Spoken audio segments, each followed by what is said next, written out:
নিঃশব্দ জ্যোৎস্না রাত। আশেপাশে কিচিরমিচির শব্দ করে জোনাকি পোকারা ডাকছে। চারিদিকে হিমেল হাওয়ার গতিবেগ পরিবর্তন লাগছে। পরিবেশটা মন্তনা। রাতের আধার, তার উপর আকাশের চাঁদটা যেন আজকে বেশি আলো দিচ্ছে। চাঁদের সেই লোভনীয় আলো সামনে থাকা পুকুরে পড়ছে, আর সেই আলোতে আশেপাশে উজ্জ্বল হয়ে উঠছে। চাঁদের গায়ে কলঙ্ক রেখা সত্ত্বেও তার সুগন্ধ জ্যোৎস্না দিয়ে সে মানুষকে মোহিত করে। তার আলোক সম্পাতে কোনো কলঙ্ক নেই। চন্দ্র সমস্ত বিশ্বে ছড়িয়ে দেয় তার নির্মল জ্যোৎস্না ধারা। বিশ্বে আলো ছড়িয়ে দেওয়াতেই তার আনন্দ। পরিবেশটা মন দিয়ে অনুভব করছে, আর এক মনে একটার পর একটা সিগারেট শেষ করছে রাফি। বছরের এই একটা দিনে রাফি শহরের বাইরের মনোমুগ্ধকর জায়গায় আসে। রাফির মনে অনেক দুঃখ, কিন্তু সে এটা প্রকাশ করতে পারে না। কার কাছে প্রকাশ করবে? কাছে কেউ তো রাফি নেই, সবাই অনেক দূরের পথযাত্রী। রাফি বছরের এই দিনে এখানে এসে নিজের সব কষ্টের অনুভূতি ত্যাগ করে অতীতের সেই ঘটনাগুলো যেন এখনো তার সামনে ভাসছে। রাফি আরেকটা সিগারেট জ্বালায়, দুইটা টান দেয়, আর বিষাক্ত ধোঁয়াগুলো মুক্ত বাতাসের সাথে বিলিয়ে দেয়। ঠোঁটের কোণে আবারও সিগারেটটা লাগায়। তখনই পকেটে থাকা আইফোনটা বেজে ওঠে। ছোট স্ক্রিনে বড় করে টনি নামটা লেখা। রাফি নামটা দেখে বিরক্ত বোধ করে, মোবাইলটা কানে লাগায়। ওই পাশ থেকে নরম গলায় টনি বলতে থাকে, ভাইয়া অনেক তো রাত হলো, চলে আসেন, নয়তো আপনার কোনো সমস্যা হয়ে যাবে। আপনার কিছু হলে কিন্তু আমি নিজেকে মাফ করতে পারবো না। টনি, এখন বাজে মাত্র 12টা। এই সময়টা আমার জন্য সন্ধ্যা মনে হচ্ছে। আর এই রাফিকে কেউ কিছু বলবে এমন দুঃসাহস কারণ নেই। আমি আমারটা ভালো বুঝি, আমার ব্যাপারে তো চিন্তা করতে হবে না। ওই পাশ থেকে টনির একটা দীর্ঘ নিঃশ্বাস ফেলার শব্দ হয়, আর সে বলে, ভাইয়া আমি জানি, কিন্তু তবুও আপনি সাবধানে থাকবেন। টনির কথা শুনতে রাফির একটু ভালো লাগতেছে না। ফোনটা কেটে দিয়ে রাফি সিগারেট টানতে থাকে। এখন এই মনোমুগ্ধকর রোমান্টিক পরিবেশে একটা নারী নামক সঙ্গী পেলে ভালো হতো। নিজে নিজে কথাটা ভেবে রাফি হেসে ফেলল। কোন রূপসী জেনে শুনে একটা অভাগা ছেলের সাথে জড়াবে, যার নেই কোনো মা বাবার পরিচয়। তবে একটা নামে দেশের সবাই রাফিকে চেনে, তা হলো রাফু ভাই। কিন্তু আজ পর্যন্ত সেই অন্ধকার জগতের রাফু ভাইকে কেউ দেখেনি। প্রতিটা শহরে শহরে রাফু ভাইয়ের নামে চাঁদা ওঠে। মানুষ তার নাম শুনলে ভয় পেয়ে যায়। মায়েরা রাফু ভাইয়ের নাম বললে শিশুরা ভয়ে ঘুমিয়ে পড়ে। রাফি ছেলেবেলাটাতে শুধু রয়েছে অন্ধকার ঘরে চাপা কান্না করার মতো। রাফি হাতে থাকা সিগারেটের প্রায় শেষের দিকে আরেকটা টান দিয়ে মাটিতে ফেলে দেয়। সে বসে থেকে উঠে দাঁড়ায়। রাত যত বাড়ছে চাঁদের আলো যেন বেরিয়ে চলেছে। রাফি সেখান থেকে তার R15 V3-র কাছে এসে বাইকটা স্টার্ট দেয়। জায়গাটা জঙ্গলের পাশে। রাফির বাইকটা জঙ্গলের মাঝ দিয়ে যাচ্ছে। হঠাৎ পিছনে একটা ডাল ভাঙ্গার শব্দ শুনে বাইকটা হালকা স্লো করে। আর কোনো শব্দ পায় না রাফি, তাই বাইকটা জোরে টান দেয়। কিন্তু কিছুক্ষণ পরেই মেয়েলি কণ্ঠের জোরে চিৎকার শুনে রাফি বাইকটা থামে। আবার একটা চিৎকারের আওয়াজ। রাফির বুকের ভিতর সাহস নিয়ে এগিয়ে যায় আওয়াজটা অনুসরণ করে। কিছু দূর যাওয়ার পর ঝোপের আড়াল থেকে কিছু লোকের কথোপকথন শুনতে পায় রাফি। পিছন থেকে পিস্তলটা বের করে হাতে নিয়ে সামনে এগিয়ে যায়। একটা কথা শুনে রাফি দাঁড়িয়ে যায় আর লোকগুলোর কথা শুনতে থাকে। ভাই, মেয়েটা তো অনেক বেশি চিল্লাচ্ছে, কি করব এটাকে? ঘুমানোর ওষুধ খেলে মানুষ যেমন ঘুমিয়ে পড়ে ঠিক তেমন হবে। ঘুমের একটা ওষুধ দিয়ে দে। ভাই, এখানে ঘুমের ওষুধ পাওয়া যাবে কোথায়? আরে বোকা, ঘুমের ওষুধ মানে পিস্তলের বুলেট। আগে আমাদের কাজ শেষ করি, তারপরে একটা বুলেট খরচা করে মেয়েটাকে ফেলে চলে যাব। রাকিবের কথা শুনে নুসরাত নামের মেয়েটা ভয় পেয়ে যায়। সকালের দিকে বন্ধুদের সাথে ঘুরতে এসে নুসরাত রাস্তা হারিয়ে ফেলে, আর এই ছেলেগুলো তাকে কিডন্যাপ করে এখানে নিয়ে আসে। এতক্ষণ নুসরাত জ্ঞানহীন অবস্থায় ছিল, কিন্তু কিছুক্ষণ আগে তার জ্ঞান ফিরে। তখন সে নিজেকে এমন খারাপ অবস্থায় দেখে জোরে চিৎকার দিয়ে ওঠে। নুসরাত ঢাকার সবচেয়ে ধনী বিজনেসম্যানের একমাত্র মেয়ে। নুসরাতের বাবা তাকে অনেক ভালোবাসে, তাই তিনি নুসরাতের সকল প্রকার আবদার পূরণ করার চেষ্টা করে। আজ বন্ধুদের সাথে ঘুরতে যাওয়ার জন্য বায়না করেছে, তাই তার বাবা নুসরাতকে অনুমতি দিয়ে দেয়। ঘুরতে এসে এমন বিপদে পড়বে বুঝতে পারেনি নুসরাত। এমন আধার রাতে আবারও অবিচ্ছিন্ন ভয়ঙ্কর জঙ্গলের মধ্যে চারটা ছেলে নুসরাতের দিকে লোভনীয় দৃষ্টিতে তাকিয়ে আছে। হয়তো আজই তার এই পৃথিবীর শেষ দিন। এটা ভাবতে নুসরাতের অজস্র ভয় মনের ভিতর ভর করে। নুসরাত সব আশা ছেড়ে দিয়ে নিজেকে বিলিয়ে দিতে প্রস্তুত হয়ে আছে। সে জানে এই গহীন অন্ধকার জঙ্গলে তাকে রক্ষা বা বাঁচানোর মতো কেউ নেই। হঠাৎ একটা ছেলে এসে নুসরাতের শরীরে হাত দেয়। নুসরাত কেঁপে ওঠে। জীবনের এই প্রথম কোনো ছেলে খারাপভাবে হাত দেওয়ার চেষ্টা করেছে তার শরীরে। অহেতুক ছেলেগুলোকে আটকানোর কোনো মানেই হয় না। নুসরাত জানে বাধা দিলেও কোনো কাজ হবে না, তাই সে আর কোনো জোরাজুরি করে না। আরেকটা ছেলে নুসরাতের শরীরে স্পর্শ করতে যাবে, তখনই পিছন থেকে কেউ মোটা একটা শক্ত গাছের ডাল দিয়ে ছেলেটার মাথায় মারে। ছেলেটার মাথা থেকে রক্ত বের হতে থাকে। সে তার হাত দিয়ে রক্ত বন্ধ করার বৃথা চেষ্টা করে। হঠাৎই এরকম একটা আগন্তুকের আগমন বুঝতে পারছে না কেউ। তাদের যেন বিশ্বাস হচ্ছে না এত গভীর রাতে অন্ধকার এই জঙ্গলে কেউ নুসরাতকে বাঁচাতে আসবে। নুসরাত আগন্তুকটার দিকে ভালো করে লক্ষ্য করে দেখে। হাতে শক্ত একটা গাছের ডাল, পরনে তার ছেঁড়া জিন্স, ব্ল্যাক কালারের জ্যাকেট, মুখে জোকারের মাস্ক পরা, যার কারণে মুখটা স্পষ্ট বোঝা যাচ্ছে না। নুসরাত আগন্তুকটাকে দেখে বাঁচার একটু আশা করে, যদি ভাগ্য তা হতে দেয়। এবার রাকিব বলতে থাকে, এই কে রে তুই? এত রাতে এমন অন্ধকার জঙ্গলে কি করছিস তুই? একই প্রশ্ন তো আমারও। তোরা চারটা ছেলে আর একটা মেয়ে এত রাতে এখানে কি করিস? আমরা যাই করি না কেন, এটা জিজ্ঞাসা করা তুই কে? যদি চান নিয়ে বাসায় যেতে চাস তাহলে এখান থেকে চলে যা। আমি বাসা থেকে বের হওয়ার আগে মাথায় কাফনের কাপড় মাথায় পরে বের হই। মৃত্যু ব্যাপার না। জীবনের আত্মপ্রকাশ এবং অস্তিত্বের বিকাশ তার চঞ্চল গতির মধ্যে বহমান। মানব জীবন সংগ্রাম মুখর। জীবনের বাঁকে বাঁকে রয়েছে মরণগলি। এই জীবন থেকে পালানো মানেই জীবনের ব্যর্থতা ডেকে আনা। জন্ম মৃত্যু দোহে মিলে জীবনের খেলা, কিন্তু মৃত্যুর বিভীষিকা নৈরাশ্যের কার তমসাকে জয় করে আলোকিত আনন্দক্ষেত্রে রচনায় জীবনের ধর্ম। তুই তোর মরার সেকেন্ড করতে শুরু কর। এই তোরা যা, ছেলেটাকে শেষ করে দিয়ে আয়। শূন্য হাতে দুইটা ছেলে আগন্তুকটার দিকে এগিয়ে আসে। আগন্তুকটা মুচকি হেসে পিছন থেকে M500টা বের করে, পরপর দুইটা গুলি চালায়। বুলেট দুইটা যে ছেলেদের কপালে লাগে। নিস্তব্ধ হয়ে মাটিতে লুটিয়ে পড়ে ছেলে দুইটা। কপাল থেকে গড়গড়িয়ে রক্ত পড়তে থাকে। আগন্তুকটা হালকা নিচু হয়ে বসে পিস্তলের কিছু অংশ রক্ত লাগিয়ে নাক দিয়ে শুকতে থাকে। রক্তটা যেন তার অনেক প্রিয়। আগন্তুকের এমন ডেভিল মার্কার রূপ দেখে ভয় পেয়ে যায় রাকিব। রাকিবের প্যান্টের পকেটে থাকা ছোট্ট ছুরিটা বের করে সে হাতে নেয়। নুসরাত পাশেই দাঁড়ানো ছিল, যার কারণে রাকিব বাম হাত দিয়ে তাকে কাছে টেনে গলায় ছুরিটা ধরে রাখে। রাকিব ভয়ে ঘেমে একাকার হয়ে গেছে। তার কাছে মনে হচ্ছে তার সামনে মৃত্যুর দূত দাঁড়িয়ে আছে। নিজের জীবন বাঁচানোর জন্য নুসরাতকে রাকিব ব্যবহার করেছে। যদি তার নিজের প্রাণটা বেঁচে যায়, নুসরাত এখন একটু ভয় পাচ্ছে না, কারণ আগন্তুকটাকে দেখে সে নিজের বিশ্বাস ফিরে পেয়েছে। রাকিব কাঁপা কাঁপা গলায় জোরে জোরে বলতে থাকে, দেখ, তুই পিস্তলটা হাতের থেকে নিচে ফেলে দে, নয়তো এই মেয়েটাকে আমি মেরে ফেলবো। মেরে দে মেয়েটাকে, তাতে আমার কি? মেয়েটা তো আমার কিছু হয় না, তাহলে কেন আমি তাকে বাঁচাবো? আমার মানুষের রক্তের গন্ধ অনেক বেশি পছন্দ।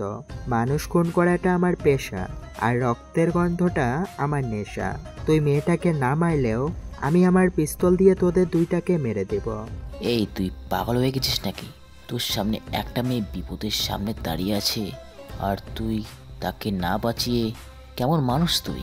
আমি এখন ছুরিটা চালিয়ে দেবো কিন্তু।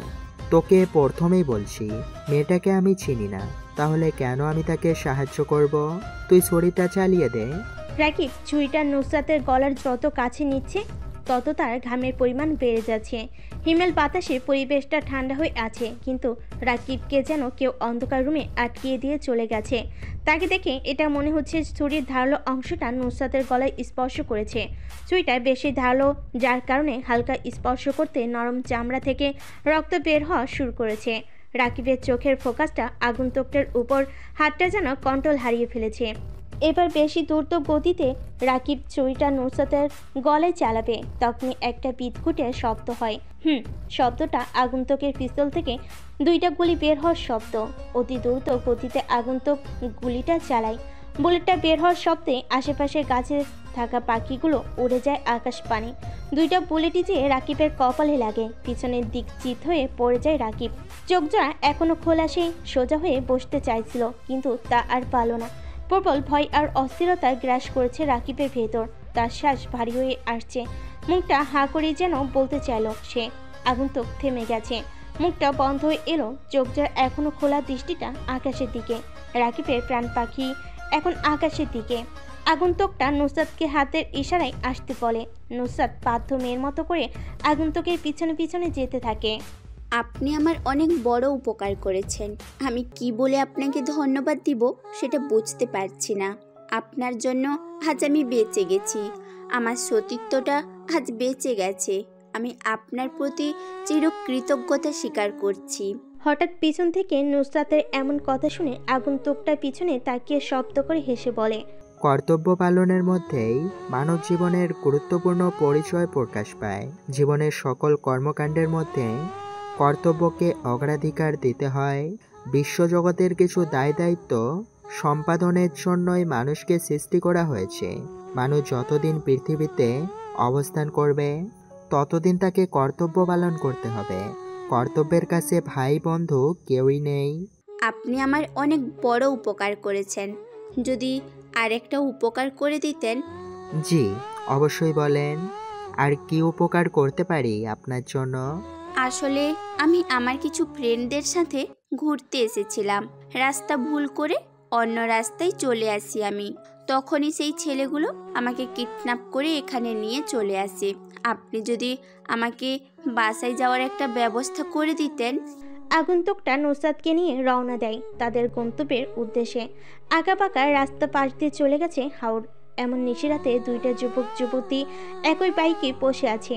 কিছুক্ষণ আগে তাদের দেখা, কিন্তু এখন মনে হচ্ছে তারা দুজন দুজনকে কত আগে থেকে চিনে।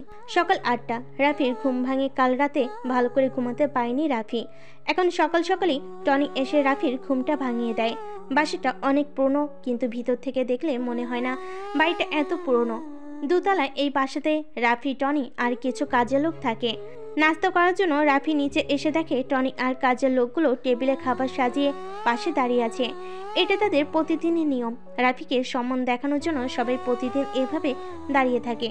রাফি মুচকি এসে চেয়ারটা টান দিয়ে খেতে শুরু করে। কিছুক্ষণ পর রাফি লক্ষ্য করে যে টনি এক মনে চেয়ে আছে তার দিকে, আর কোনো কিছু বলার অধীর আগ্রহ নিয়ে দাঁড়িয়ে আছে। এটা বুঝতে পেরে রাফি নিজে থেকেই বলে, কিরে টনি, আমার দিকে এরকম করে চেয়ে আছিস কেন? মনে হচ্ছে কিছু বলতে চাস আমাকে। আসলে ভাই, আপনি তো জানেন আমি আপনাকে অনেক সম্মান করি। আপনার অনুমতি ছাড়া কি আমি আপনাকে বলতে পারি? যদি অনুমতি দেন তাহলে বলবো। বলে ফেল, কি বলবি। তবে যেটাই বলিস না কেন সেটা যেন খারাপ কিছু না হয়। ভাই, আপনি যে একটা সিদ্ধান্ত নিয়েছেন ছদ্মবেশ নিয়ে ঢাকা বিশ্ববিদ্যালয়ে ভর্তি হবেন, এটার কি দরকার ছিল? আপনি অযথা কষ্ট করবেন কেন? আমি না হয় ছদ্মবেশ নিয়ে ভর্তি হই। রাফি কোনো কাজ করার সিদ্ধান্ত নিলে তা আগে থেকেই সাজানো হয়ে থাকে। আমি চাই না আমার আসল পরিচয় কেউ জানুক, তাই ছদ্মবেশ নিয়ে আজই ভার্সিটিতে যাব। আমি সব কিছুর ব্যবস্থা কর। রাফি জোরে জোরে চিৎকার দিয়ে বলে। রাফির খাওয়া প্রায় শেষ। টেবিল থেকে উঠে দেয়। সে সামনে সোফার উপরে থাকা সিগারেটের প্যাকেট আর লাইটার নিয়ে উপরে উঠতে উঠতে সিগারেট জ্বালায়। সিগারেটটা নিয়ে তার রুমের বেলকনিতে এসে দেয়। এখান থেকে শহরটা বেশ ভালোভাবে বোঝা যায়। সিগারেটের বিষাক্ত ধোঁয়াগুলো মুক্ত বাতাসের সাথে মিশিয়ে দেয় আকাশ পানে। আজ যেন রৌদ্রের তাপটা একটু বেশি। ভোর থেকে সূর্যটা একটু বেশি চেতে আছে। সেই রোদ্দুরে ঝকমক কিরণের অসহ্যকর তাপে রাফির শরীর ঘেমে একাকার হয়ে গেছে। সেই ঘামান্ত শরীর নিয়ে ঢাকা বিশ্ববিদ্যালয় ক্যাম্পাসে প্রবেশ করে রাফি। গুটি গুটি পায়ে গেট দিয়ে প্রবেশ করে ভার্সিটির নতুন একটা ছেলে, যার নাম রাফি। পরনে তার সাদা কালারের ফুলহাতার একটা শার্ট, বুকের বোতামটা লাগানো, চকলেট কালারের ঢিলা ঢালা একটা প্যান্ট, পায়ে একজোড়া কম দামি চটি, চোখে মোটা ফ্রেমের স্টুডেন্ট চশমা, মাথা ভর্তি লম্বা লম্বা কালো চুল, পাশ দিয়ে কাটিং করে সিতি করা, মুখটা শ্যামলা বর্ণের উজ্জ্বল। চশমা পরার কারণে রাফিকে কেমন যেন বোকা বোকা লাগছে। কম বেশি অনেক স্টুডেন্ট নতুন এই ছেলেটার দিকে তাকিয়ে আছে, বোঝার চেষ্টা করছে কে এই ছেলে। বছরের মধ্যের দিকে এসেছে ভার্সিটিতে, আর আগে কখনো এমন বোকা ছেলে ক্যাম্পাসে আবির্ভাব হয়নি। সবার কাছে রাফিকে হাস্যকর মনে হচ্ছে। রাফি আশেপাশে তাকায়। ভার্সিটির বিশাল মাঠটা জুড়ে রয়েছে সবুজ রঙের সমাবেশ। মাঠের কোথাও কোথাও বসে আছে কিছু যুবক যুবতী যারা নিজেদের প্রেমালাপ নিয়ে ব্যস্ত, আর কিছু স্টুডেন্ট তাদের অহেতুক কথোপকথন নিয়ে ব্যস্ত। এই শহরে সবারই ব্যস্ততা বিরাজমান। কেউ ক্ষুধার তাড়নায় কাজের সন্ধানে ঘুরে বেড়ায় ব্যস্ত শহরে। এক মুঠো ভাতের আশে অপেক্ষার প্রহর গুনতে হয় তাদের। কিন্তু এই শহরে কি দেয় তাদের? শূন্য হাতে ফিরিয়ে দেয় তাদের। যাদের ফুরি ফুরি টাকা আছে, ক্ষমতা আছে, সবাই তাদের পিছনে পড়ে আছে। রাফি আরেকটু সামনে এগিয়ে যায়। কিছু ছেলে বাইকের উপর আরাম করে বসে সিগারেট ফুঁকছে, আর সামনে দিয়ে যে মেয়েগুলো যাচ্ছে সবার মুখের উপর ভিতর থেকে ছাড়া সেই বিষাক্ত ধোঁয়াগুলো নিক্ষেপ করছে। রাফি তাদেরকে পাশ কাটিয়ে চলে যাবে তখনই বাইকের উপরে বসা আরাপ নামের ছেলেটা রাফিকে ডাক দেয়। রাফি পিছনে ফিরে দাঁতগুলো বের করে পোকার মতো একটি হাসি দিয়ে ছেলেগুলোর সামনে যেয়ে দাঁড়ায়।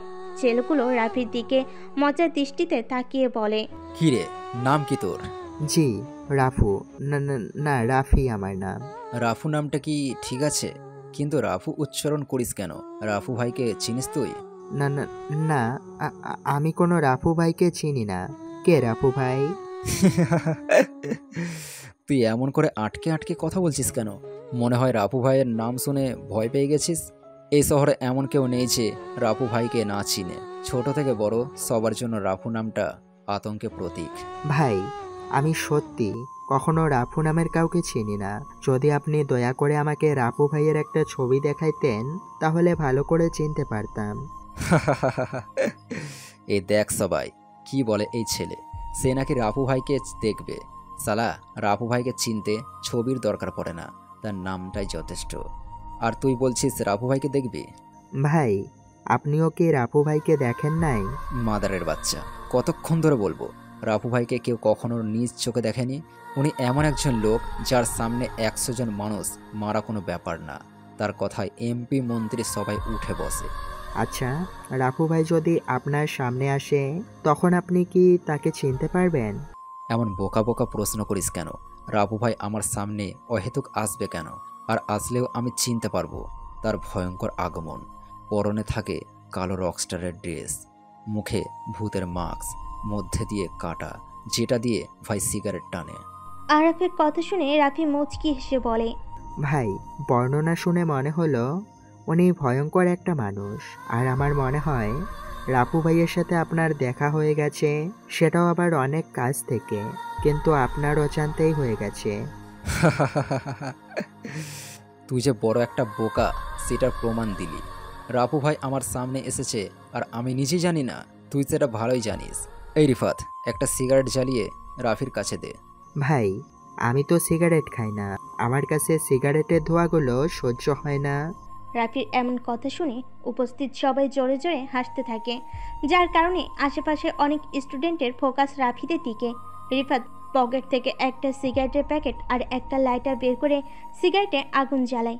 ডান হাত দিয়ে সাবধানে সিগারেটটা রাফির ঠোঁটের কাছে নিয়ে আসে। এটা দেখে রাফি পিছাতে থাকে। শ্যাম নামের ছেলেটা পিছন থেকে রাফিকে আটকিয়ে দেয়। রিফাত জোর করে রাফির ঠোঁটে সিগারেটটা লাগিয়ে দেয়। অসাবধানতার কারণে জ্বলন্ত সিগারেটটা রাফির গোলাপি নরম ঠোঁটে লেগে হালকা পুড়ে যায়। সিগারেটের বিষাক্ত ধোঁয়াগুলো রাফির মুখের ভিতরে যাওয়ার জন্য সে জোরে জোরে কাটতে থাকে। আশেপাশে কেউ আরাফদের বাধা দিতে আসছে না, সবাই দূরে দাঁড়িয়ে মজা নিচ্ছে। রাফি নিজে কল্পনা করতে পারছে না আজকে ভার্সিটির প্রথম দিন, আর তাকে এমন হেনস্থ হতে হবে। রাফি মাথাটা নিচু করে দাঁড়িয়ে আছে। তুই দেখি অনেক বোকা। ভার্সিটিতে পড়িস, এখনো সিগারেট টানতে পারিস না? তোকে ভার্সিটিতে নতুন দেখছি। কোন ইয়ারে পড়িস? রাফি মাথাটা নিচু করে আস্তে আস্তে জবাব দেয়, ভাইয়া, আমি 2য় বর্ষে ভর্তি হয়েছি। তুই তো তাহলে আমাদের সবার জুনিয়র। এখন থেকে প্রতিদিন আমাদের সাথে দেখা হলে সালাম দিবি। আর তুই হয়তো আমার পরিচয় ভালো করে জানিস না। কিছুদিন নিয়মিত ভার্সিটিতে থাক, তাহলে এমনিতেই বুঝে যাবি আমি কে। রাফি মাথাটা নাড়ায়, যার মানে সে তাদের সম্মান করবে। পৃথিবীটা বড়ই নিষ্ঠুর। যেখানে ভালো মানুষের আনাগোনা বেশি, সেখানে খারাপ লোক কিছু থাকবে। জীবনটা প্রায় খুবই একঘেয়ে লাগে। কখনই কি এমনটা মনে হয়েছে যে আপনি নিজেই নষ্ট করেছেন নিজের জীবনটা? কিংবা মাঝে মাঝে বিষণ্ণতায় নিজের জীবনের প্রতি বিরক্তি চলে আসে? এমন পরিস্থিতি প্রায় প্রতিটি মানুষের জীবনেই আসে। মাঝে মাঝে সব কিছুকে খুব অর্থহীন মনে হয়। নিজের জীবনটাকে বদলে দিয়ে নতুনভাবে জীবনের অর্থ খুঁজে নিতে নিজেকে কিছু প্রশ্ন। কি অবাক বিষয়! অবাক হলেও সত্য যে নিজেকে কিছু বিশেষ প্রশ্ন করে নিজের মনে মনে উত্তর পাওয়া যায়। নিজের মনের কাছে এই প্রশ্নগুলো করলে সত্যি জীবনটা বদলে যাবে এবং জীবনটাকে অনেক বেশি অর্থবহ মনে হবে। রাফি তার নিজের জীবন থেকে অনেক কিছু শিখেছে। আজ এটা তার নতুন একটা অনুভূতির সৃষ্টি। শোষিতদের হাতের সবচেয়ে বেশি নির্যাতিত হয়। সে যে কখনো সম্মান পায়নি, সে জানে না অন্যকে কিভাবে সম্মান করতে হয়। রাফি নিজের পরিচয় গোপন রেখে আজ তা বুঝতে পারছে।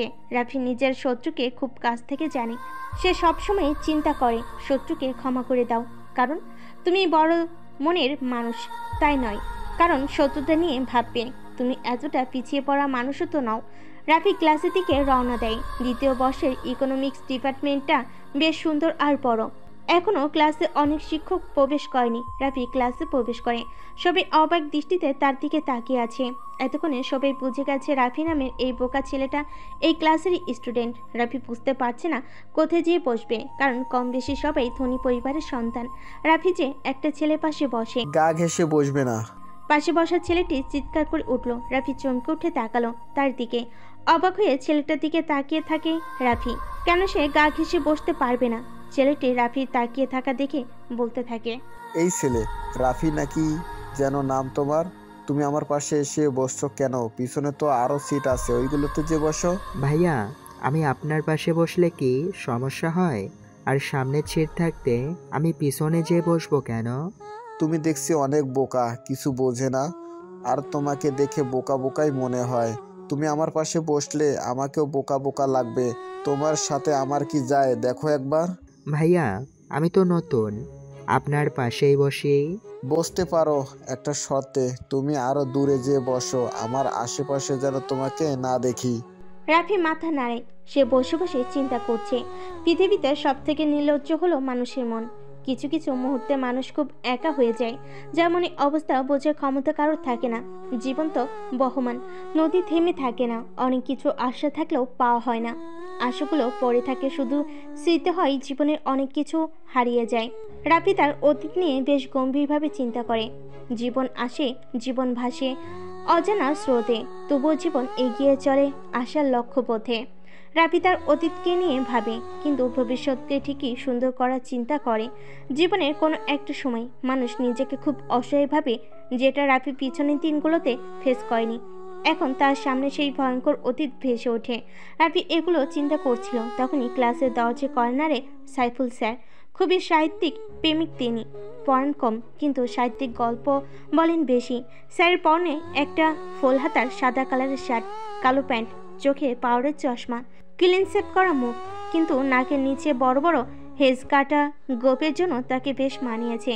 সাইফুল স্যার চেয়ার টেনে বসে পড়ে। তিনি কিছু একটা ভেবে বলে, আজ তোমাদের আমি একটা নতুন গল্প শোনাইব, সবাই প্রস্তুত হও। সকল স্টুডেন্ট নিজেকে গুছিয়ে স্যারের দিকে মন দেয়। রাফিও তাদের মধ্যে একজন। স্যার এবার বলতে শুরু করে, সালাম আলাইকুম ভাই, একটু সরবেন, ওই সিটটা আমার। তাকিয়ে দেখি কালো রোগা মতো অদ্ভুত দর্শনের একজন লোক আমার পাশে সিটটাকে ইঙ্গিত করে দাঁড়িয়ে আছে। তাড়াতাড়ি সালামের জবাব দিয়ে সরে তাকে ভেতরে ঢোকার জন্য জায়গা করে দিলাম। ঢোকার সময় লোকটার গায়ে হাত লাগার পর তার শরীরটা কেমন যেন ঠান্ডা ঠান্ডা লাগলো। একটু ভয় পেয়ে গেলাম। লোকটা মনে হয় ব্যাপারটা বুঝতে পারলো এবং রহস্যময় মুচকি একটা হাসি দিল। আমি কিছুক্ষণ লোকটার দিকে তাকিয়ে অন্য পাশে ফিরে বসলাম। বাসটা ছেড়ে দিল। অনেকদিন পর নানার বাড়িতে যাচ্ছি। বিভিন্ন সমস্যার কারণে মাঝখানে কয়েক বছর যাওয়া হয়নি। এবার একটা বড় ধরনের ছুটি পাওয়ার ফলে রওনা দিলাম। বাড়িতে নানা নানি আর দূর সম্পর্কে দুইজন মামাতো ভাই ছাড়া কেউ থাকে না। আগে অনেকজন লোক থাকতো, আমরাও বিভিন্ন সময় সেখানে চলে যেতাম। সেই সব স্মৃতি মাঝে মাঝে উকি দিয়ে যায়। কত মজাই না করতাম। ভাই কি নানার বাড়ি যাচ্ছেন? হঠাৎ লোকটা প্রশ্ন করে বসলো। কিছুটা অবাক হয়ে জবাব দিলাম, জি। আপনি কি করে বুঝলেন? না, আপনাকে ওই বাড়িতে দুই একবার দেখেছি বলে মনে হচ্ছে। আপনার নানার নাম করিমউদ্দিন ভূঁইয়া না? জি। আপনি আমার নানাকে চেনেন? আগে প্রায় সময় ওই বাড়িতে যেতাম, এখন আর যাওয়া হয় না। মনে মনে ভাবলাম বাড়িতে তখন অনেক লোকই আসতো, সবাইকে তো আর চেনা সম্ভব না। ওদের মধ্যে কেউ একজন হবে আর কি। এমন সময় বিভিন্ন দিক থেকে হর্নের শব্দ কানে আসতে শুরু করলো। তাকিয়ে দেখি সামনে বিশাল জ্যাম লেগে গিয়েছে। আজকে মনে হয় বাড়ি যেতে অনেক রাত হয়ে যাবে। আপনার নাম কি? আমার নাম সাগির। আপনার নানাদের পাশের গ্রামে থাকতাম। থাকতাম মানে? এখন আর থাকেন না? না। বলে লোকটা একটা দীর্ঘশ্বাস ফেলল। তারপর হুট করে একটা কথা জিজ্ঞেস করে বসলো। আপনি কি জিন ভূতে বিশ্বাস করেন? হঠাৎ এই ধরনের প্রশ্ন করে একটু অবাক হলাম। না, কিন্তু হঠাৎ এইগুলো জিজ্ঞেস করতেছেন কেন? ও, আপনি মনে হয় আপনার নানার বাড়ির সামনের বাঁশঝাড়টার কথা শোনেন নাই। না, ওই বাসঝাড়ের আবার কি হইল? কিছুটা অবাক হইলাম। আছে, ওইটা সম্পর্কে বিরাট একটা কাহিনী আসে। ওই কাহিনী শুনলে জিন ভূত বিশ্বাস করা শুরু করবেন। মনে মনে ভাবলাম, প্রত্যেক গ্রামেই এই ধরনের কিছু কাহিনী প্রচলিত আছে। এগুলো বিশ্বাস করার কোনো মানে হয় না। আপনার যদি সমস্যা না থাকে তাহলে আপনি বলতে পারেন। আচ্ছা, বলি তাহলে। এই কাহিনীটা ঘটেছিল আমার নিজের জীবনে। এরপর লোকটা তার কাহিনী বলা শুরু করলো। আমাদের গ্রামের এক বাড়িতে 16 বছর বয়সী একজন যুবতী মেয়ে থাকতো। বাড়িতে তার সাথে তার বাবা মা আর ছোট একটা ভাই থাকতো। মেয়েটি দেখতে বেশ সুন্দরী ছিল, যার ফলে প্রায় সময় গ্রামের বকাটে ছেলেরা তাকে বিরক্ত করত। একবার অন্য গ্রাম থেকে আসা এক ছেলে তাকে প্রেমের প্রস্তাব করে, কিন্তু মেয়েটি তার প্রস্তাব ফিরিয়ে দেয়, যার ফলে ছেলেটা তাকে স্কুলে যাওয়ার পথে এবং বিভিন্ন সময় দেখা হলেই বিরক্ত করত। একবার এই ছেলেটা দলবল নিয়ে গ্রামে এসে মেয়েটাকে রাস্তা থেকে ধরে ওই বাসঝাড়ে নিয়ে যায়। সেখানে তারা মেয়েটাকে ধর্ষণ করে। এরপর তারা মেয়েটাকে মেরে ফেলে এবং সেখানেই ফেলে রেখে চলে যায়। পরদিন ওই জায়গা থেকে মেয়েটার লাশ উদ্ধার করা হয় এবং ইমাম সাহেবের ফতোয়া অনুযায়ী জানাজা ছাড়াই কবর দেওয়া হয়। এর আগে পুলিশের লোকজন এসে দেখে যায়, কিন্তু তারা কিছুই করতে পারে না। এই ঘটনার পর মেয়েটার পরিবার ওদের ঘরবাড়ি ফেলে অন্য কোথাও চলে যায়। লোকটা একবারও না থেমে বলে যেতে থাকে। তখনই থেকেই গ্রামের লোকজন বলাবলি করতে থাকে ওই বাসঝাড়ে নাকি প্রায় সময় একটা মেয়েকে একা বসে কাঁদতে দেখা যায় এবং যুবক ছেলে দেখলেই ধরে নিয়ে যায়। তাই লোকজন রাতের বেলা ওই রাস্তাটা খুব একটা বেশি দরকার না হলে ব্যবহার করতো না। আমার বয়স তখন খুব একটা বেশি ছিল না, তাই সবাই আমাকে ওই জায়গা দিয়ে চলতে নিষেধ করতো। কিন্তু আমি এসব বিষয়কে খুব একটা পাত্তা দিতাম না, এগুলোকে গুজব বলেই মনে করতাম। তারপরও ওই জায়গা দিয়ে খুব একটা যেতাম না। কথাগুলো বলে থামে সাইফুল স্যার। ওনাকে দেখে মনে হচ্ছে বেশ হাঁপিয়ে উঠেছে, বয়স বেড়েছে। এখন বেশি কথা বলে নিজের কাছেও কেমন যেন বিরক্ত বিরক্ত লাগে। সবার দিকে চেয়ে দেখে সব স্টুডেন্ট ওনার দিকে আগ্রহের দৃষ্টিতে তাকিয়ে আছে। স্যার মুচকি হেসে বলে, গল্পটা এখনো শেষ হয়নি। আজ আমি হাঁপিয়ে উঠেছি, কালকে পরেরটুকু বলবো। কথাটা বলে তিনি আর থামেন না, বেরিয়ে যান নিজের গন্তব্যে। সকাল থেকেই ছিল সূর্যের প্রচণ্ড তেজ। দুপুরবেলা মাটিতে পা ফেলা যাচ্ছিল না, বাইরে তাকালে যেন চোখ ঝলসে যেতে চাইছিল। বিকেলের দিকে আকাশে হালকা কালো মেঘ জমতে শুরু করলো। সবাই বলাবলি করতে লাগলো, এবার বৃষ্টি নামবে, কিন্তু বৃষ্টির জন্য প্রতীক্ষার অবসান আর হয় না। আবার আকাশ থেকেও সরে যায় না মেঘ। কি হবে? বৃষ্টি কি হবে? রাত বাজে 10টা। বাইরে ঝিরিঝিরি করে বৃষ্টি পড়ছে। রিমঝিম রিমঝিম বৃষ্টির একটানা শব্দে মন আচ্ছন্ন হয়ে যায়। গাছের শাখায় বাতাসের ঝাপটা কানে বাজে। রাফি কালো কালারের রেনকোটটা পরে বাইকের চাবিটা হাতে নেয়। 2 কদম এগিয়ে সামনের দিকে গেলে টনির সাথে দেখা হয় রাফির। টনিও কালো কালারের একটা রেনকোট পরে দাঁড়িয়ে আছে।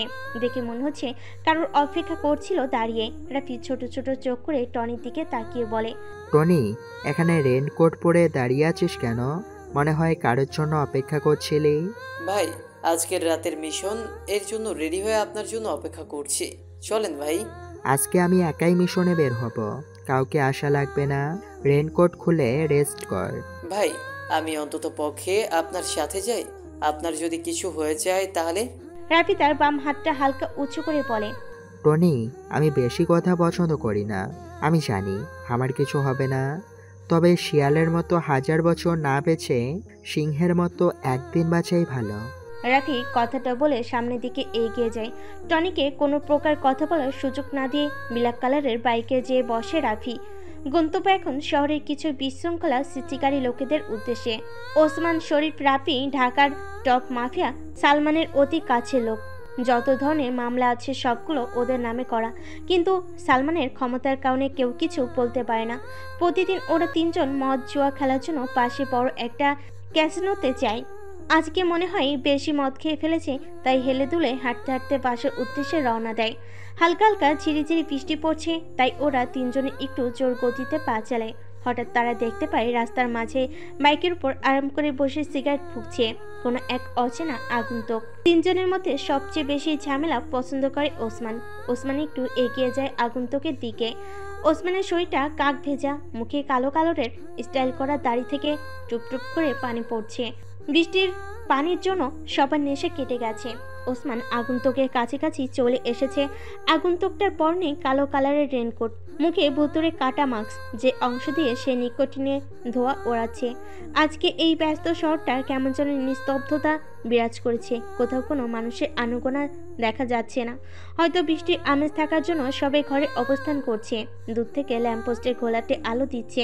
পিচঢালা রাস্তাটা আজ বৃষ্টির পানিতে বিদঘুটে কালো আকৃতি ধারণ করেছে। আগন্তুকের হাতে থাকা সিগারেটটা শেষ হয়ে গিয়েছে। সিগারেটের না পুরো অংশটুকু ভেজা রাস্তার উপর ফেলে দেয়।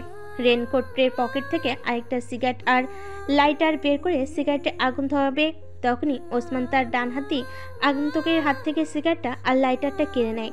আগন্তুকটা কিছু বলল না, শব্দ করে একটা হাসি দেয়। এমন হাসির শব্দ শুনে পিছন থেকে শরীফ আর রাব্বি ওসমানের থেকে কিছুটা দূরত্বে অবস্থান করে।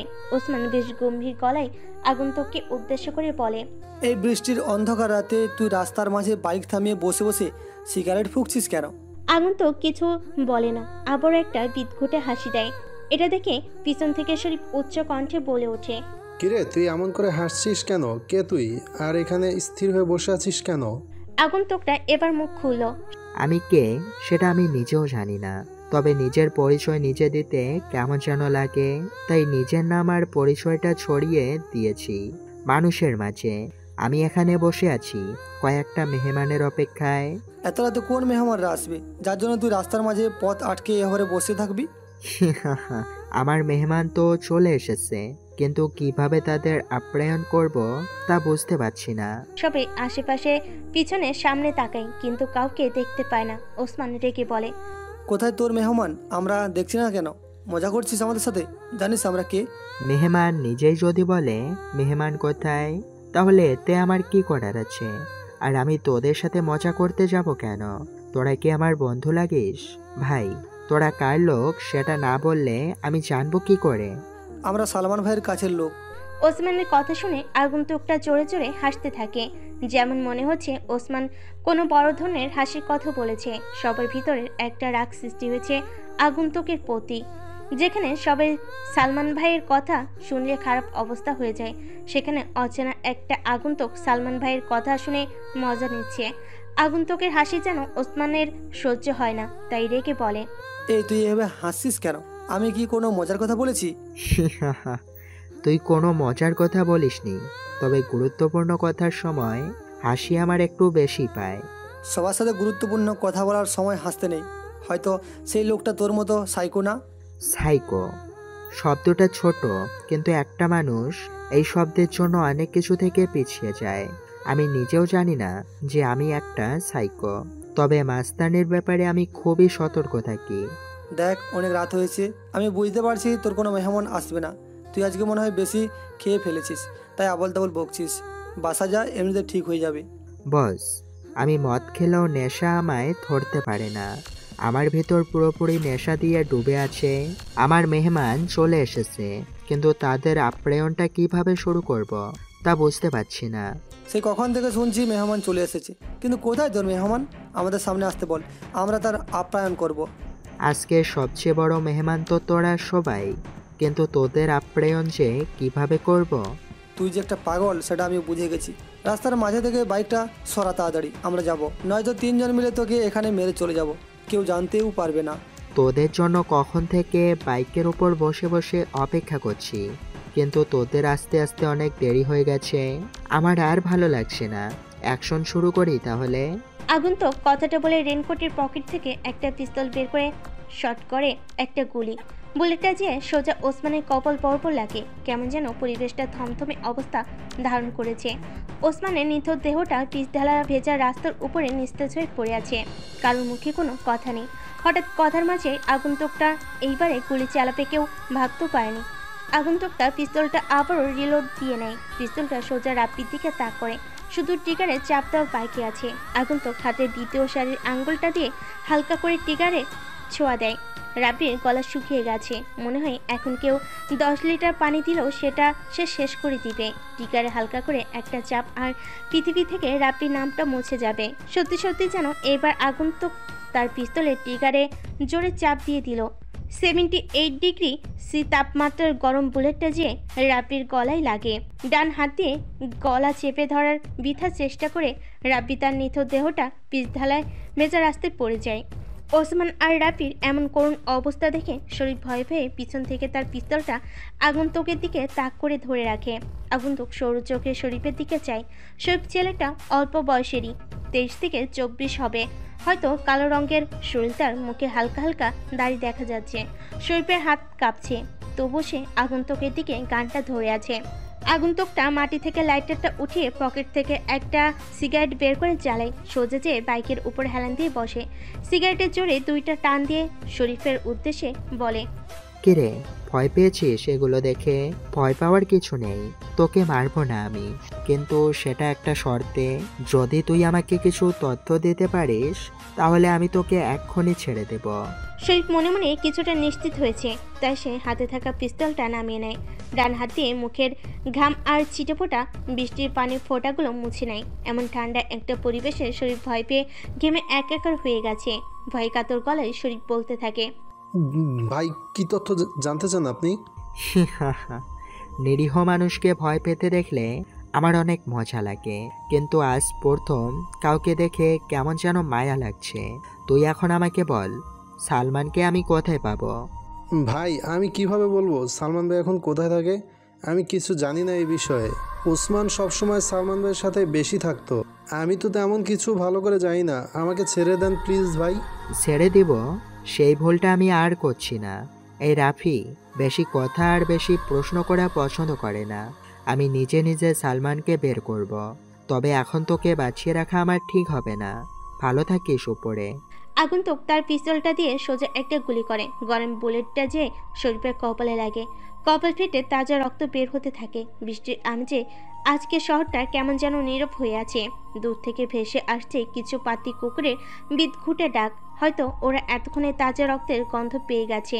বৃষ্টি থাকার জন্য আসতে পারছে না। বৃষ্টির গতিবেগ বেড়ে চলেছে। ঝিরঝির থেকে এখন বড় বড় ফোঁটায় মুষলধারে বৃষ্টি পড়ছে। মাঝে মাঝে আবার জোরে জোরে বিদ্যুৎ চমকানোর বিকট শব্দে কেঁপে উঠছে শহরটা। জ্যাকেটটা আগের মতোই থাকবে, তবে কাল সকাল থেকে এই জায়গায় মানুষ ভয়ে ভয়ে চলাফেরা করবে। জীবনটা এক যুদ্ধক্ষেত্র, চড়াই উত্তরাই থাকবে।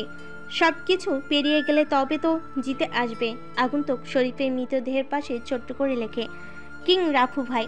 আগন্তুক সেখানে আর এক মুহূর্ত পর্যন্ত দাঁড়ায় না। বাইকটা স্টার্ট দিয়ে অন্ধকার রজনীতে তার গভীরতায় হারিয়ে যায়। ভাই, সালমানের কোনো খবর পেয়েছেন? সকাল প্রায় 8টার কাছাকাছি রাফি ঘুম থেকে উঠে নিচে এসে সোফায় বসে পড়ে।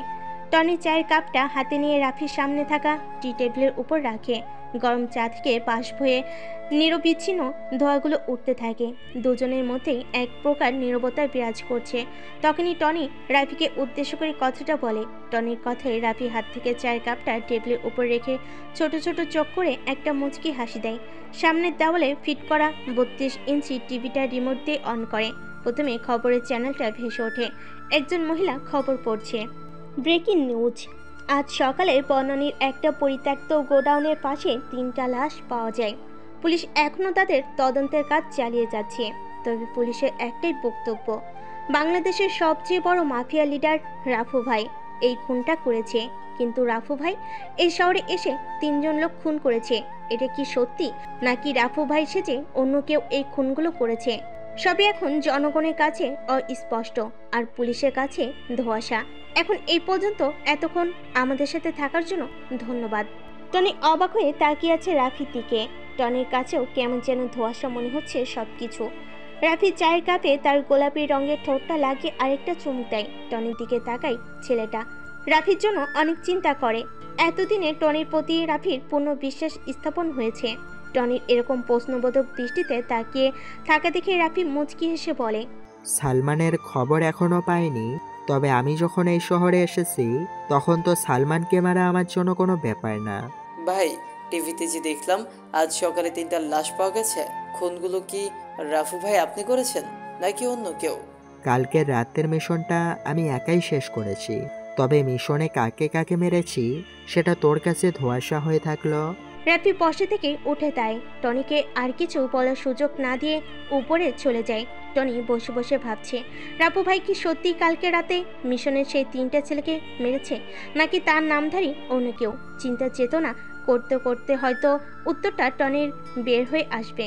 প্রতিটা ছোট ছোট চা স্টলে বসে বসে কিছু লোক আজকের সকালের লাশের সম্বন্ধে বিভিন্ন ধরনের আওড়ানো কথা বলছে। সাধারণত এসব ছোট ছোট দোকানে অনেকে অনেক কথা বলে থাকে। রাফি তাদের কিছু কথা শুনে মুচকি এসে ভার্সিটির উদ্দেশ্যে রওনা দেয়। কালকে রাতে বৃষ্টি হয়, রাস্তায় নিচু জায়গাগুলোতে পানি জমে আছে। আজকে আবারও গতকালের মতো কড়াকড়িভাবে রোদ উঠেছে। হয়তো এটাই হরই আজকে। রাফি হাঁটছে অন্যমনস্ক ভঙ্গিতে, উত্তরসহীন মানুষের মতো করে হাঁটা। অথচ রাফির একটা গন্তব্য আছে, সেটা হলো ঢাকা বিশ্ববিদ্যালয়। রাফি মাথাটা নিচু করে আগের মতো মাঠ পেরিয়ে ক্লাসের দিকে রওনা হয়। আজকেও সেই সাইফুল স্যারের ক্লাস। রাফি স্যারের কথাগুলো খুব মনোযোগ দিয়ে শুনে। স্যারের বলা গল্পটা রাফি কালকে অনেকক্ষণ ভাবছে, কিন্তু অনেক রহস্য রয়ে গেছে মনের গহীনের অচিরে। কালকের মতো আজ রাফি মধ্যের বেঞ্চে বসার ভুল করতে চায় না। শেষের দিকে ছোট একটা বেঞ্চে যেয়ে বসে সে। বেঞ্চটা জানালার পাশে, যার কারণে বাইরে কি হচ্ছে সবকিছু স্পষ্টভাবে দেখা যাবে। রাফি জানালা দিয়ে বাইরের দিকে তাকায়। আকাশ আজকে সূর্যের তাপটা অনেকটা বেশি। কালকে বিকালের সেই অন্ধকার ভাবটা এখন কেটে গিয়ে নীল আর সাদা রঙের ধারণ করেছে। এই শহরে সবাই নিজের কাজে নিজে ব্যস্ত। কেউ নিজের পরিবার চালাতে বেরিয়েছে কাজের উদ্দেশ্যে, আর কিছু ধনী ব্যক্তি অফিসের জন্য বিশাল বিশাল গাড়িতে চড়ে বসে আছে। রাফি এগুলো চিন্তা করছিল, তখনই ক্লাসে সাইফুল স্যার প্রবেশ করে। আজকে স্যারের মুখে তেমন কোনো হাসি উজ্জ্বল নেই, কেমন যেন উসখুস দেখা যাচ্ছে। মনে হয় কালকে রাতে ভালো মতো ঘুম হয়নি তার। সবাই লক্ষ্য করছে বিষয়টা। রাফি নিজেও বুঝতে পারছে না কি এমন হলো এক রাতেই, যার কারণে স্যারের রাতের ঘুম হারাম হয়েছে। সাইফুল স্যার নিজেকে স্বাভাবিক করে ঠোঁটের কোণে একটা হাসির ঝলক রেখে সবার উদ্দেশ্য করে বলে, আজকে সেই গল্পের বাকি অংশটুকু শুনবো। সবাই নিজেকে স্বাভাবিক করে বসে পড়ো। অন্যদিনের মতো আজকে স্যারের কথায় কোনো অনুভূতি হচ্ছে না। সাইফুল স্যার তো সবসময় হাসি খুশি থাকতে পছন্দ করে, কিন্তু কি হলো আজ কেউ বুঝতে পারছে না। স্যার ছোট্ট একটা কাশি দিয়ে বাকি গল্পের অংশটুকু বলতে থাকে। এক রাতের ঘটনা এখন পুরোপুরি মনে আছে। সেই রাতে আমি বাজার করে বাড়ি ফিরছিলাম। ফেরার সময় ভাবলাম আপনার নানার বাড়ি থেকে ঘুরে যাই। তখন ওই রাস্তাটা দিয়ে রওনা দিলাম। যদিও ভূত পেত্নিতে খুব একটা বিশ্বাস করতাম না, তারপরও ওই দিন একটু ভয় ভয় করছিল। আকাশে চাঁদের আলো ছিল বলে টর্চটা জ্বালানোর প্রয়োজন বোধ করলাম না। চলার পথেই একটা কুকুর দেখতে পেলাম। কুকুরটাকে দেখেই মনে মনে একটু শান্তি পেলাম। যাক, আমি ছাড়াও একটা জীবিত প্রাণী আছে। কুকুরটাও কি ভেবে আমার পিছু পিছু আসতে শুরু করলো। তখন কিছুই বুঝি নাই, ভাবছিলাম কুকুরটা আমার বাজার করা জিনিসগুলো লোভেই পিছু পিছু আসছে, আর কুকুরটা সাথে আছে বলে সাহসটাও একটু বেড়ে গিয়েছিল, তাই আর পাত্তা দিয়ে নাই। কিছু দূর যাওয়ার পর যখন বাসঝাড়টার কাছে আসলাম, তখন হঠাৎ করে কার যেন একটা হাসির শব্দ কানে বাজলো। এবার একটু আগ্রহ বোধ করলাম, একটু ভয় ভয়ও লাগতে শুরু করলো। ওই রাস্তা দিয়ে তো আমাকে বাড়ি যেতে হবে। লোকটা না থেমে যেতে বলে যেতে লাগলো, এই জায়গায় এক রাতে কি হাসাহাসি করতে যাবে? ভাবতেই বুকটা একটু কেঁপে উঠলো। পরক্ষণেই দেখি বাসঝাড়টার তলায় একটা মেয়ে বসে কান্না করছে। সাথে সাথে ভয় পুরোপুরি জমে গেলাম। তখন খেয়াল হলো তাড়াতাড়ি এখান থেকে চলে যাওয়া উচিত, কিন্তু কিছুতেই পা নাড়াতে পারছিলাম না। মনে হলো কেউ যেন আটকে রেখেছে। কুকুরটা তখনও আমার পাশে দাঁড়িয়েছিল। একটু পর লক্ষ্য করলাম মেয়েটা উঠে দাঁড়ালো এবং হাতের ইশারা দিয়ে আমাকে ডাকতে শুরু করলো। অদ্ভুত একটা আকর্ষণ অনুভব করলাম নিজের ভেতর এবং সম্মোহিতের মতো তার দিকে হাঁটতে শুরু করলাম। আমার আগমন দেখে মেয়েটা হাঁটা শুরু করলো। আমিও একইভাবে তার পিছু হাঁটতে লাগলাম। হাঁটতে হাঁটতে কতদূর পর্যন্ত গিয়েছি খেয়াল ছিল না। আসলে কোনো দিকে খেয়াল ছিল না। মনে হচ্ছিল আমাকে সম্মোহন করে রাখা হয়েছে। এক সময় একটা পরিত্যক্ত বাড়ির সামনে এসে মেয়েটা থামলো। এরপর আমাকে বাড়ির ভেতরে ঢোকার নির্দেশ দিল। আমি কিছুই বুঝে উঠতে পারছিলাম না। একটু একটু করে আগানোর চেষ্টা করলাম। এমন সময় দেখলাম একটা কুকুর কোথা থেকে যেন দৌড়ে এসে মেয়েটার উপর ঝাঁপিয়ে পড়লো। সে কুকুরটা যেটা আমার পিছু নিয়েছিল। শুরু হয়ে গেল মেয়েটার কুকুরটার মাঝের লড়াই। কুকুরটা মেয়েটাকে আছড়ে কামড়ে ছিঁড়ে ফেলতে চাইছে, মেয়েটাও সমান তালে কুকুরটাকে আঘাত করছে। ততক্ষণে কিছুটা চেতনা ফিরে আসতে শুরু করলো। লড়াইটা একসময় খুব ভয়ঙ্কর হয়ে গেলে আমি আর সহ্য করতে পারলাম না। তখন জ্ঞান হারিয়ে সেখানেই শুয়ে পড়লাম।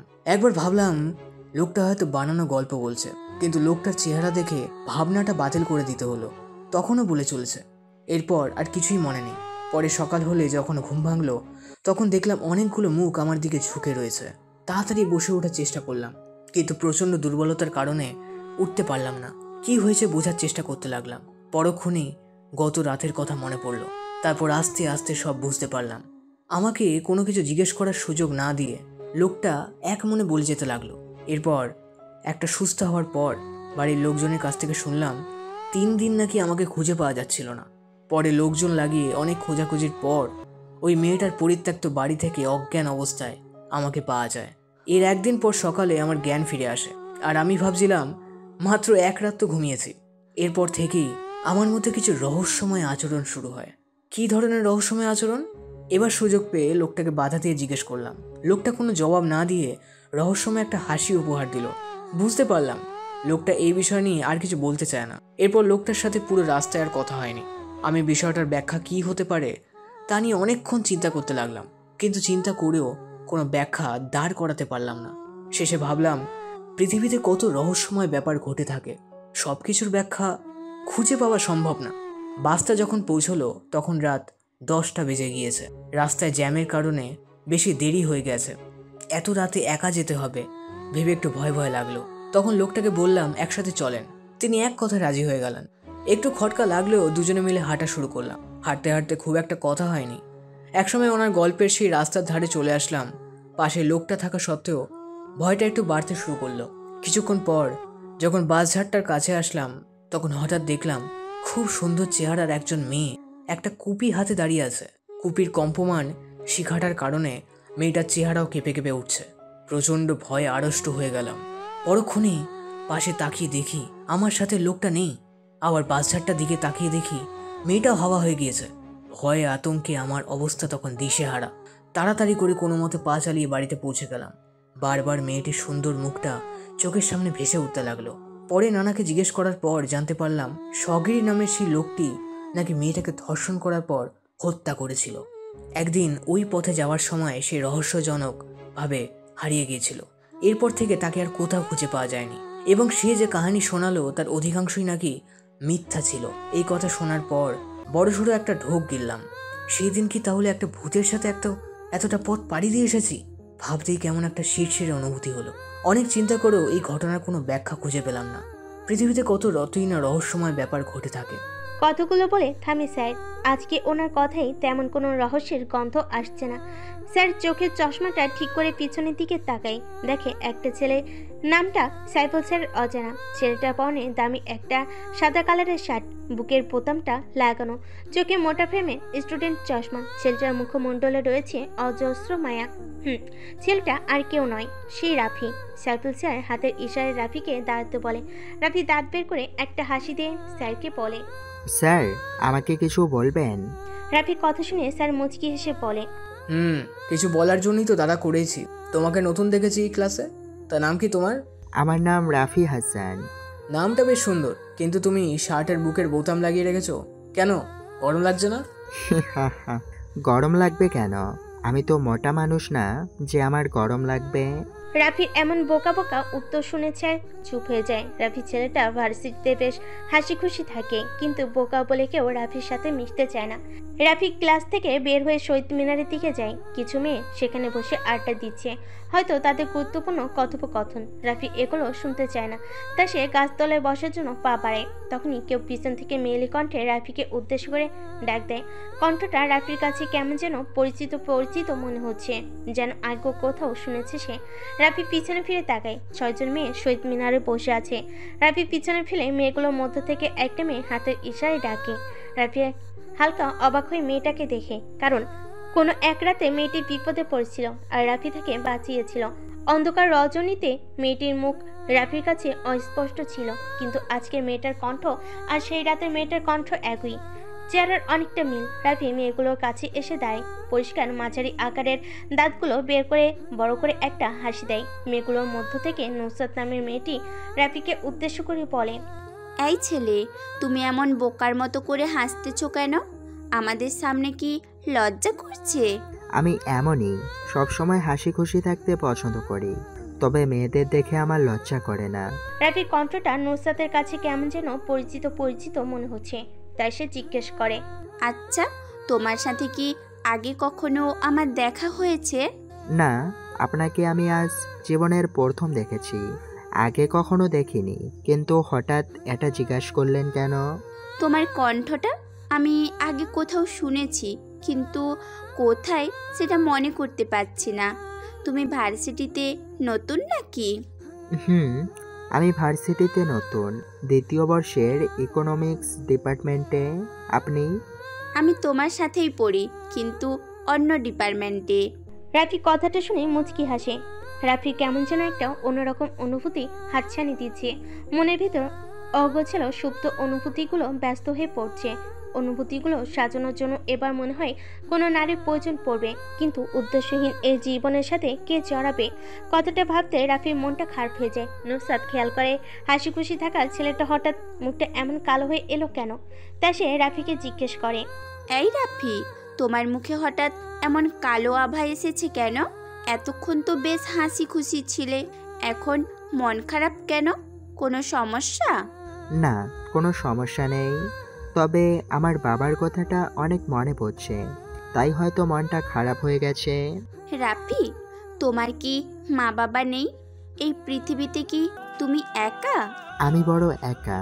হ্যাঁ হ্যাঁ, আমি এই পৃথিবীতে বড় একা, অবহেলিত জনগোষ্ঠীর মধ্যে একজন। যখন জীবন তোমাকে কাঁদানোর 100 কারণ দেয়, জীবনকে দেখাও যে তোমার হাসির 1000 কারণ আছে। তুমি কখনো মন খারাপ করে থাকবে না, এটা তোমাকে মানায় না কখনো। তোমাকে শুধু হাসি উজ্জ্বল মুখেই মানায়, ওকে?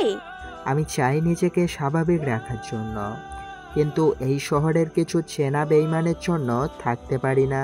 সেই ভয়ঙ্কর অতীত এখন আমাকে কুড়ে কুড়ে খায়। বিশ্বাসঘাতকতা করা ঠিক না, তবে কিছু মানুষের সাথে বেইমানি না করে পারাও যায় না। রাফি, অতীতকে ভুলে গিয়ে বর্তমান আর ভবিষ্যতের চিন্তা করো, এটা তোমার জন্য ভালো হবে।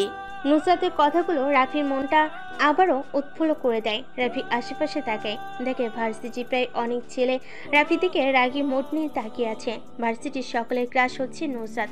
অনেক ছেলে নুসরাতকে প্রপোজ করেছে, কিন্তু সে কাউকে পাত্তাই দেয় না। ছেলেদের সাথে সে বেশি কথা বলে না, কিন্তু আজ হঠাৎ নতুন একটা বোকা ছেলের সাথে এমনভাবে হেসে হেসে কথা বলছে, কেউ এটা মানতে পারছে না। রাফি এটা বুঝতে পেরে শহীদ মিনার চত্বর থেকে গেটের দিকে পা বাড়ায়। নুসরাত মেয়েটা সব মেয়েদের থেকে আলাদা, ধনী হওয়া সত্ত্বেও সবার সাথে অল্প সময়ে মিশে যায়। রাফি নুসরাতকে অনেক পছন্দ হয়েছে, কিন্তু এই কথাটা কিভাবে বলবে সেটাই বুঝতে পারছে না রাফি। কিন্তু কে রাফিকে ভালোবাসবে? যেখানে রাফির আসল পরিচয় পেলে সবাই ভয় পেয়ে দূরে চলে যায়। তাহলে এটা জেনে কি নুসরাত রাফিকে ভালোবাসবে? জীবনটা অনেক সুন্দর, যদি কারোর ভালোবাসে এই জীবন পূর্ণত্ব পায়। যদি কেউ কষ্টটা ভাগ করে নিতে চায়, নিজের সকল আনন্দ সেই প্রেয়সীর মাঝে বিলিয়ে দিতে চায়। ভাই, শহরে নতুন কমিশনার এসেছে। কালকে রাতের খুনটা নিয়ে শহরে অনেক ঝামেলা হচ্ছে। সালমান তার লোকজন দিয়ে বিশৃঙ্খলা সৃষ্টি করছে শহরে। জনগণ আতঙ্কিত হয়ে গেছে।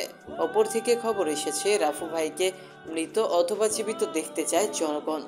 রাত প্রায় 9টা বেজে 15 মিনিট। রাফি বেলকনিতে বসে একা একা চন্দ্রবিলাস করছে, আর মনে সুখে একটা পর একটা সিগারেট টেনে যাচ্ছে। সিগারেট খাওয়া স্বাস্থ্যের জন্য ক্ষতিকর, এটা যেন মানুষ এটা খায়। এটা তার বদ অভ্যাস না, এটা তার নেশা। কিছু কিছু নেশা জীবনের সাথে এমনভাবে মিশে যায় যা ছেড়ে দেওয়া সম্ভব হয় না। যদি ছেড়ে দেওয়ার চেষ্টা করি তাহলে নিজের কাছে আরও কিছু ভালো লাগে না। রাফির কাছে ব্যাপারটা এমন মনে হয় যে সিগারেট খাওয়াটা এনজয় করে। রাতের আকাশে চাঁদ দেখার মজাই আলাদা, কিন্তু একা একা চন্দ্রবিলাস করতেই কেমন যেন অনুভূতিহীন লাগে। চন্দ্রবিলাস আর সিগারেট টানতে রাফি এমন ব্যস্ত যে টনি কখন এসে তার পাশে বসেছে সেটাও খেয়াল নেই তার। টনি হালকা করে একটা শুকনো কাশি দেয়। রাফি আকাশের দিক থেকে দৃষ্টিটা সরিয়ে টনির দিকে তাকায়। টনি মনে হয় আজকে ক্লিন শেভ দিয়েছে, যার কারণে চাঁদের আলোয় মুখটা স্পষ্ট বোঝা যাচ্ছে। ছেলেটার মুখটা অনেক মায়াবী, চোখ জোড়া দুটো হালকা ঘোলাটে, যার কারণে তাকে আরো আকর্ষণীয় লাগে। রাফি জ্বলন্ত সিগারেটে আরেকটা টান দিয়ে ধোঁয়াগুলো ছাড়তে ছাড়তে বলে, রাফু ভাইকে কখনো দেখেছে কেউ? কি তার চেহারা? শুধু তার অস্তিত্বটাই বোঝা যায়, আর কিছু না। তাহলে কিভাবে চিন্তা করে? পুলিশ রাফু ভাইকে ধরবে। ভাই, আমার মনে হয় কি আপনার কিছুদিন মিশনে যাওয়া বন্ধ করে দিন। শহরের অবস্থা বেশি একটা ভালো না। প্রতিটা রাস্তায় রাস্তায় পুলিশের কড়া নজরদারি চলছে। প্রত্যেককে দেখার জন্য কাজ করছে, আমি অদৃশ্য হয়ে তা করে বেড়াচ্ছি। রাফু ভাই না চাইলে তাকে দেখার ক্ষমতা কারণ নেই। আমি আল্লাহ ছাড়া কাউকে ভয় পাই না, তবে মনের ভেতর একটা সংকোচ থেকে যায়। আমার কাছে লোকগুলো যেন আমার সাথে বেইমানিটা না করে। ভাই, অনেকদিন ধরে একটা জিনিস জানার খুব আগ্রহ মনের ভেতর উথাল পাথাল করছে। আপনি যদি অনুমতি দেন তাহলে বলবো। বল, কি জিজ্ঞেস করবি আমাকে? তবে এমন কোনো প্রশ্ন জিজ্ঞেস করবি না যেটা আমার পক্ষে উত্তর দেওয়া সম্ভব না হয়ে যায়। ভাই, আপনার আপনজনেরা কোথায়? কি আপনার অতীত? কে সালমান যাকে মারার জন্য আপনি এত মাইন্ড গেম খেলছেন? যেখানে আপনি একটা ফোন করলেই সব ঝামেলা শেষ হয়ে যায়, সেখানে আপনি নিজেই সালমানকে খুঁজে বেড়াচ্ছেন। সব কিছু আজকে আমায় খুলে বলবেন? টনির এমন প্রশ্ন শুনে কিছুক্ষণের জন্য নিস্তব্ধ হয়ে যায় রাফি। টনির মুখে আজ পর্যন্ত এমন কথা শুনিনি রাফি, কিন্তু আজ হঠাৎ নতুন করে এমন একটা প্রশ্ন করে ফেলবে ভাবতে পারছে না রাফি। যে কালো অতীতের কথা মনে হলে রাফি নিজেকে এই পৃথিবীতে অনেক একা মনে হয়। আজকে সেই ভয়ঙ্কর অতীত সম্পর্কে কাউকে প্রথমবারের মতো করে বলতে যাচ্ছে রাফি। কি হলো ভাই, বলবেন না আমাকে সেই অতীতের কথা? আমি জানতে চাই ভাই, বলেন আমাকে। টনির কথায় রাফির ধ্যান ভাঙে। রাফি আজকে নিজের ভয়ঙ্কর অতীত সম্পর্কে কাউকে বলে কিছুটা কষ্ট দূর করতে চায়। রাফি আরেকটা সিগারেট জ্বালায়। নিস্তব্ধ এই পরিবেশে শোনা যাচ্ছে দুজন মানুষের নিঃশ্বাস ফেলার শব্দ আর জোনাকি পোকার মন কারণে সেই পরিচিত ডাক। রাফি নিকোটিনের বিষাক্ত ধোঁয়াগুলো ছাড়তে ছাড়তে বলে, বলবো। আজ আমি প্রথম কাউকে বলবো আমার ভয়ঙ্কর অতীত সম্পর্কে। তবে আমার অতীতের কথা শুনে কিন্তু তুই কোনো কথা বলতে পারবি না। ভাই, আপনি শুরু করেন প্লিজ, আমি আর অপেক্ষা করতে পারছি না। রাফি একটা দীর্ঘ নিঃশ্বাস ফেলে বলতে শুরু করে। সময়টা আরও 10 বছর আগের, যখন আমার বয়স 15 বছর। বাবা মা, আমি, চাচা চাচি আর একটা ছোট্ট চাচাতো ভাই নিয়ে আমাদের পরিবার ছিল। সেই পরিবারের সবচেয়ে আদরের সন্তান ছিলাম আমি। আমার বাবা আর চাচার অনেক বড় বিজনেস ছিল, শহরে অনেক নামডাক ছিল, শত্রুর কোনো অভাব ছিল না। হেসে খেলে জীবন পার হচ্ছিল আমার। কিন্তু হঠাৎ আমার সেই হাসি খুশি জীবনে নেমে আসে অন্ধকারের প্রতিচ্ছবি। রাতে বাবা মাকে জীবিত দেখে ঘুমাতে গেছি, কিন্তু সকালে ঘুম থেকে উঠে মা বাবার রক্তরঞ্জিত গলাকাটা দেহ দেখে বেশ অবাক হয়ে গিয়েছিলাম। বাকরুদ্ধ হয়ে যাই। আমি বলার মতো কিছু ছিল না আমার। অঝরে কান্না করেছি আমি। আমাকে সান্ত্বনা দেওয়ার মতো পৃথিবীতে আর কেউ ছিল না। দিন পার হয়ে মাস আসে। আমার প্রতি সবার অবহেলা বাড়তে থাকে। চাচা চাচির মাথার বোঝা হয়ে গেলাম আমি। কেউ আগের মতো আদর করে না আমায়। খেয়েছি নাকি খালি পেটে আছি জানার চেষ্টাও করে না কেউ। জীবনটা মরুভূমির মরীচিকার মতো হয়ে গেছে। কিছুদিন এইভাবে চলতে থাকার পর আমি চাচিকে বলি, ছোট মা, তোমরা সবাই আগের মতো আর আদর করো না কেন? আমার সাথে তেমন ভালো করে কথাও বলো না কেন? কি বলবো তোর সাথে? এমনিতেই আমাদের মাথার উপর বসে বসে ঘরের অন্ন নষ্ট করছিস, কোনো কিছু করিস না, সারাদিন ঘরে বসে থাকিস মা বাবার ছবি নিয়ে। এখন থেকে যদি প্রতিদিন খেতে হয় তাহলে ঘরের কাছের লোকের সাথে কাজ করে খাবি, নয়তো কাল থেকে তোর খাওয়া বন্ধ। ছোট মা, ঘরের কাজ করার জন্য তো অনেক কাজের লোক আছে, তাহলে আমাকে আবার কাজ করে খেতে হবে কেন? ঘরের কাজের লোকের বেতন কি তুই দিবি? কালকে থেকে বাড়িতে কাজের লোক কমানো হবে, দুইজনের কাজ তুই একা করবি, এটাই আমার শেষ কথা। ছোট মায়ের কথা শুনে কি বলবো বুঝতে পারছি না। বেশ অসহায় দৃষ্টিতে তাকিয়েছিলাম আমি। এই কি সেই ছোট্ট মা যে আমার প্রতিবেলা নিজ হাতে খাইয়ে দিত? আমার যেন এগুলো কিছুই বিশ্বাস হচ্ছে না। মনের ভিতরে একটা রাগ সৃষ্টি হয়। তাদের প্রতি বেঁচে থাকার জন্য আমায় কষ্ট করতে হবে, তাই প্রতিদিন ঘরের জন্য কাজ করতাম। কাজের লোকের থেকে বেশি কাজ করাতো আমাকে দিয়ে। ছোট মা আর চাচাতো ভাই রফিক পায়ের উপর পা তুলে আমাকে অর্ডার দিত, আমি সেই অনুযায়ী কাজ করতাম। জীবনটা কেমন যেন বিষাক্ত বিষাক্ত মনে হচ্ছে। নিঝুম রাতে একা একা আকাশপানে তাকিয়ে মা বাবার সাথে কথা বলতাম, কেন তারা আমায় এই অভিশপ্ত দুনিয়ায় একা রেখে চলে গেছে? আমাকে কেন নিয়ে গেল না? চার দেওয়ালের বদ্ধ রুমটায় নিজের কান্নাগুলো শোনার মতো কেউ ছিল না। জীবনে কখনো কারোর উপর খুব বেশি নির্ভর হওয়া ঠিক না, কারণ অন্ধকারে নিজের ছায়াও নিজেকে ছেড়ে চলে যায়। আমার কান্নার শব্দ কাউকে ব্যথিত করেনি। আমার মৃত্যুর সংবাদে ওরা কখনোই ব্যথিত হবে না। অনেকবার ভেবেছিলাম চলে যাব এই অবহেলিত পৃথিবী থেকে, কিন্তু নিজেকে শক্ত করেছি। মা বাবা মারা যাওয়ার 6 মাস পর আমার জীবনের সবচেয়ে বড় একটা কালো অধ্যায়ের সূচনা ঘটে। সেদিন আমার খুব জ্বর ছিল। বিছানা থেকে ওঠার ক্ষমতা আমার ছিল না। আমাকে সেবা যত্ন করার কেউ নেই। এই পৃথিবীতে আমি সেদিন ছিলাম অনেক একা। ছোট মা চিৎকার করে করে আমাকে ডাকছে। আমি এই জ্বর নিয়ে কিভাবে নিচে যাব বুঝতে পারছি না। অনেক কষ্ট করে সিঁড়ি বেয়ে বেয়ে নিচে যাই। আমার অবস্থা তেমন ভালো না। ছোট মায়ের সামনে যেয়ে বলি, ছোট মা, আমাকে এইভাবে ডাকছিলে কেন? কোনো কিছুর প্রয়োজন? ছোট আপু সোফার উপর আরাম করে গম্ভীর মুখ হয়ে বসে আছে আর আমার দিকে রাগী দৃষ্টিতে তাকিয়ে আছে। ছোট মা আমার কাছে এসে আমার চুলগুলো ধরে জোরে টান দিয়ে বলতে থাকে, রাফি, টাকাগুলো কোথায় লুকিয়েছিস সেটা বল। তুই আমাকে এখনো ভালো করে চিনতে পারিসনি। আমি টাকার জন্য তোকে মেরে ফেলতে 1 মিনিটও দেরি করব না। বল টাকাগুলো কোথায় রেখেছিস? আমি বুঝতে পারছি না ছোট মা কোন টাকার কথা বলছে। তাই আমি অবাক হয়ে জিজ্ঞেস করি, ছোট মা, কোন টাকার কথা বলছো তুমি? আমি কোনো টাকা লুকিয়ে রাখিনি। মিথ্যা বলছিস কেন তুই? আমার আলমারি থেকে 10 লক্ষ টাকা তাহলে কে নিয়েছে? তুই ছাড়া আর কেউ তো আমার রুম পরিষ্কার করতে যায় না। এটাই শেষ সুযোগ, বলে দে টাকাগুলো কোথায়। এরপর আমি যা করব তুই তা কল্পনা তো করতে পারবি না। ছোট মা, আমি তোমার আলমারি থেকে কোনো টাকা চুরি করিনি। বিশ্বাস করো আমাকে। সেদিন আমার কথা কেউ বিশ্বাস করেনি, শোনেনি আমার ব্যথায় কুঁকড়ে ওঠা সেই মায়াবী কান্না। চাচা আর চাচি মিলে অনেক মেরেছে আমায়। মুখ দিয়ে রক্ত বের হয়েছিল আমার। চাচা ফোন দিয়ে পুলিশের হাতে উঠিয়ে দেয় আমাকে। মিথ্যে অপবাদ দিয়ে বের করে দেয় আমাকে আমার নিজের বাসা থেকে। শেষবারের মতো পিছনে ফিরে দেখে নেই আমার সেই স্বপ্নের হাসি খেলা বাড়িটা, যেটাতে ছোট থেকে বড় হয়েছি। আজ সেখান থেকে মিথ্যা অপবাদ মাথায় নিয়ে বেরিয়ে যাচ্ছি। পুলিশ অফিসাররা যখন বাসার গেট পেরিয়ে যাবে, তখনই আমাদের বাসার পুরনো কর্মচারী করিম চাচা দৌড়ে আসে আমার কাছে। চাচাকে দেখে কান্না করে দেই আমি। আমাকে অনেক আদর করতো উনি। আমার কাছে এসে করিম চাচা কানে কানে বলতে থাকে, তোমার বাবা মাকে মেরেছে তোমার ছোট মায়ের আপন ভাই সালমান, আর টাকাও চুরি করেছে সে। জীবনে অনেক বড় হবে তুমি। মা বাবার কোণের বদলা নিতে হবে তোমার। এখানেই শেষ নয়, এখান থেকে তোমার জীবনের শুরু পথ। ভালো থেকো। করিম চাচার কথা শুনে সেদিন আমি খুব হেসেছি। পাগল হইনি, তবে সাইকো হয়ে গিয়েছিলাম আমি। মনের ভিতর অনেক কষ্ট চাপা পড়ে গিয়েছে আমার। মনে মনে একটাই নাম জপেছি আমি, সালমান।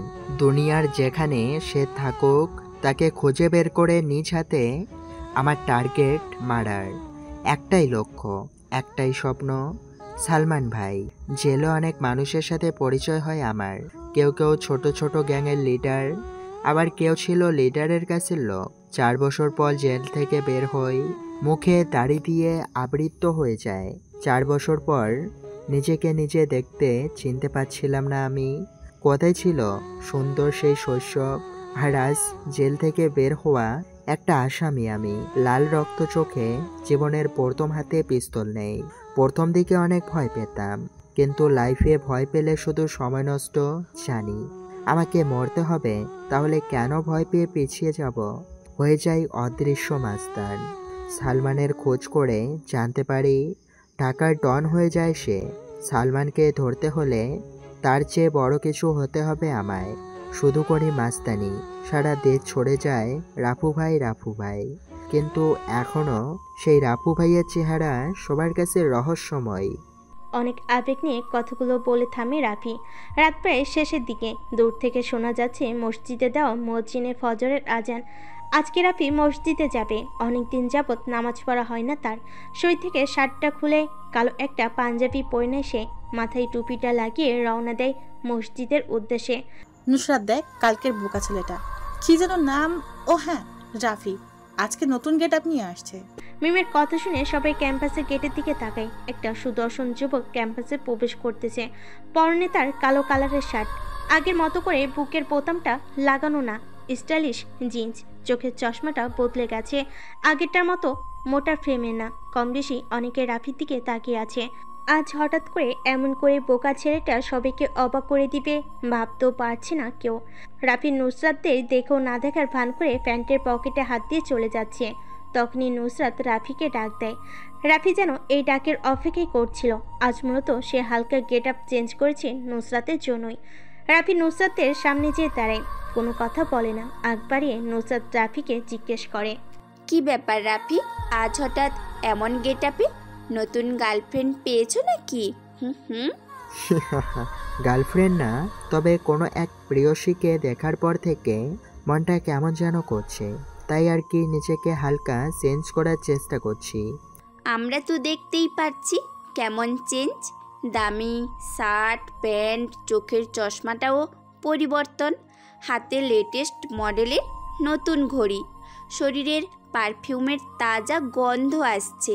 বাহ, বেশ ভালোই তো নিজেকে চেঞ্জ করেছো একদিনে। চেষ্টা করছি নিজেকে বদলাতে, আজ মনে হয় কিছুটা সফল হয়েছি।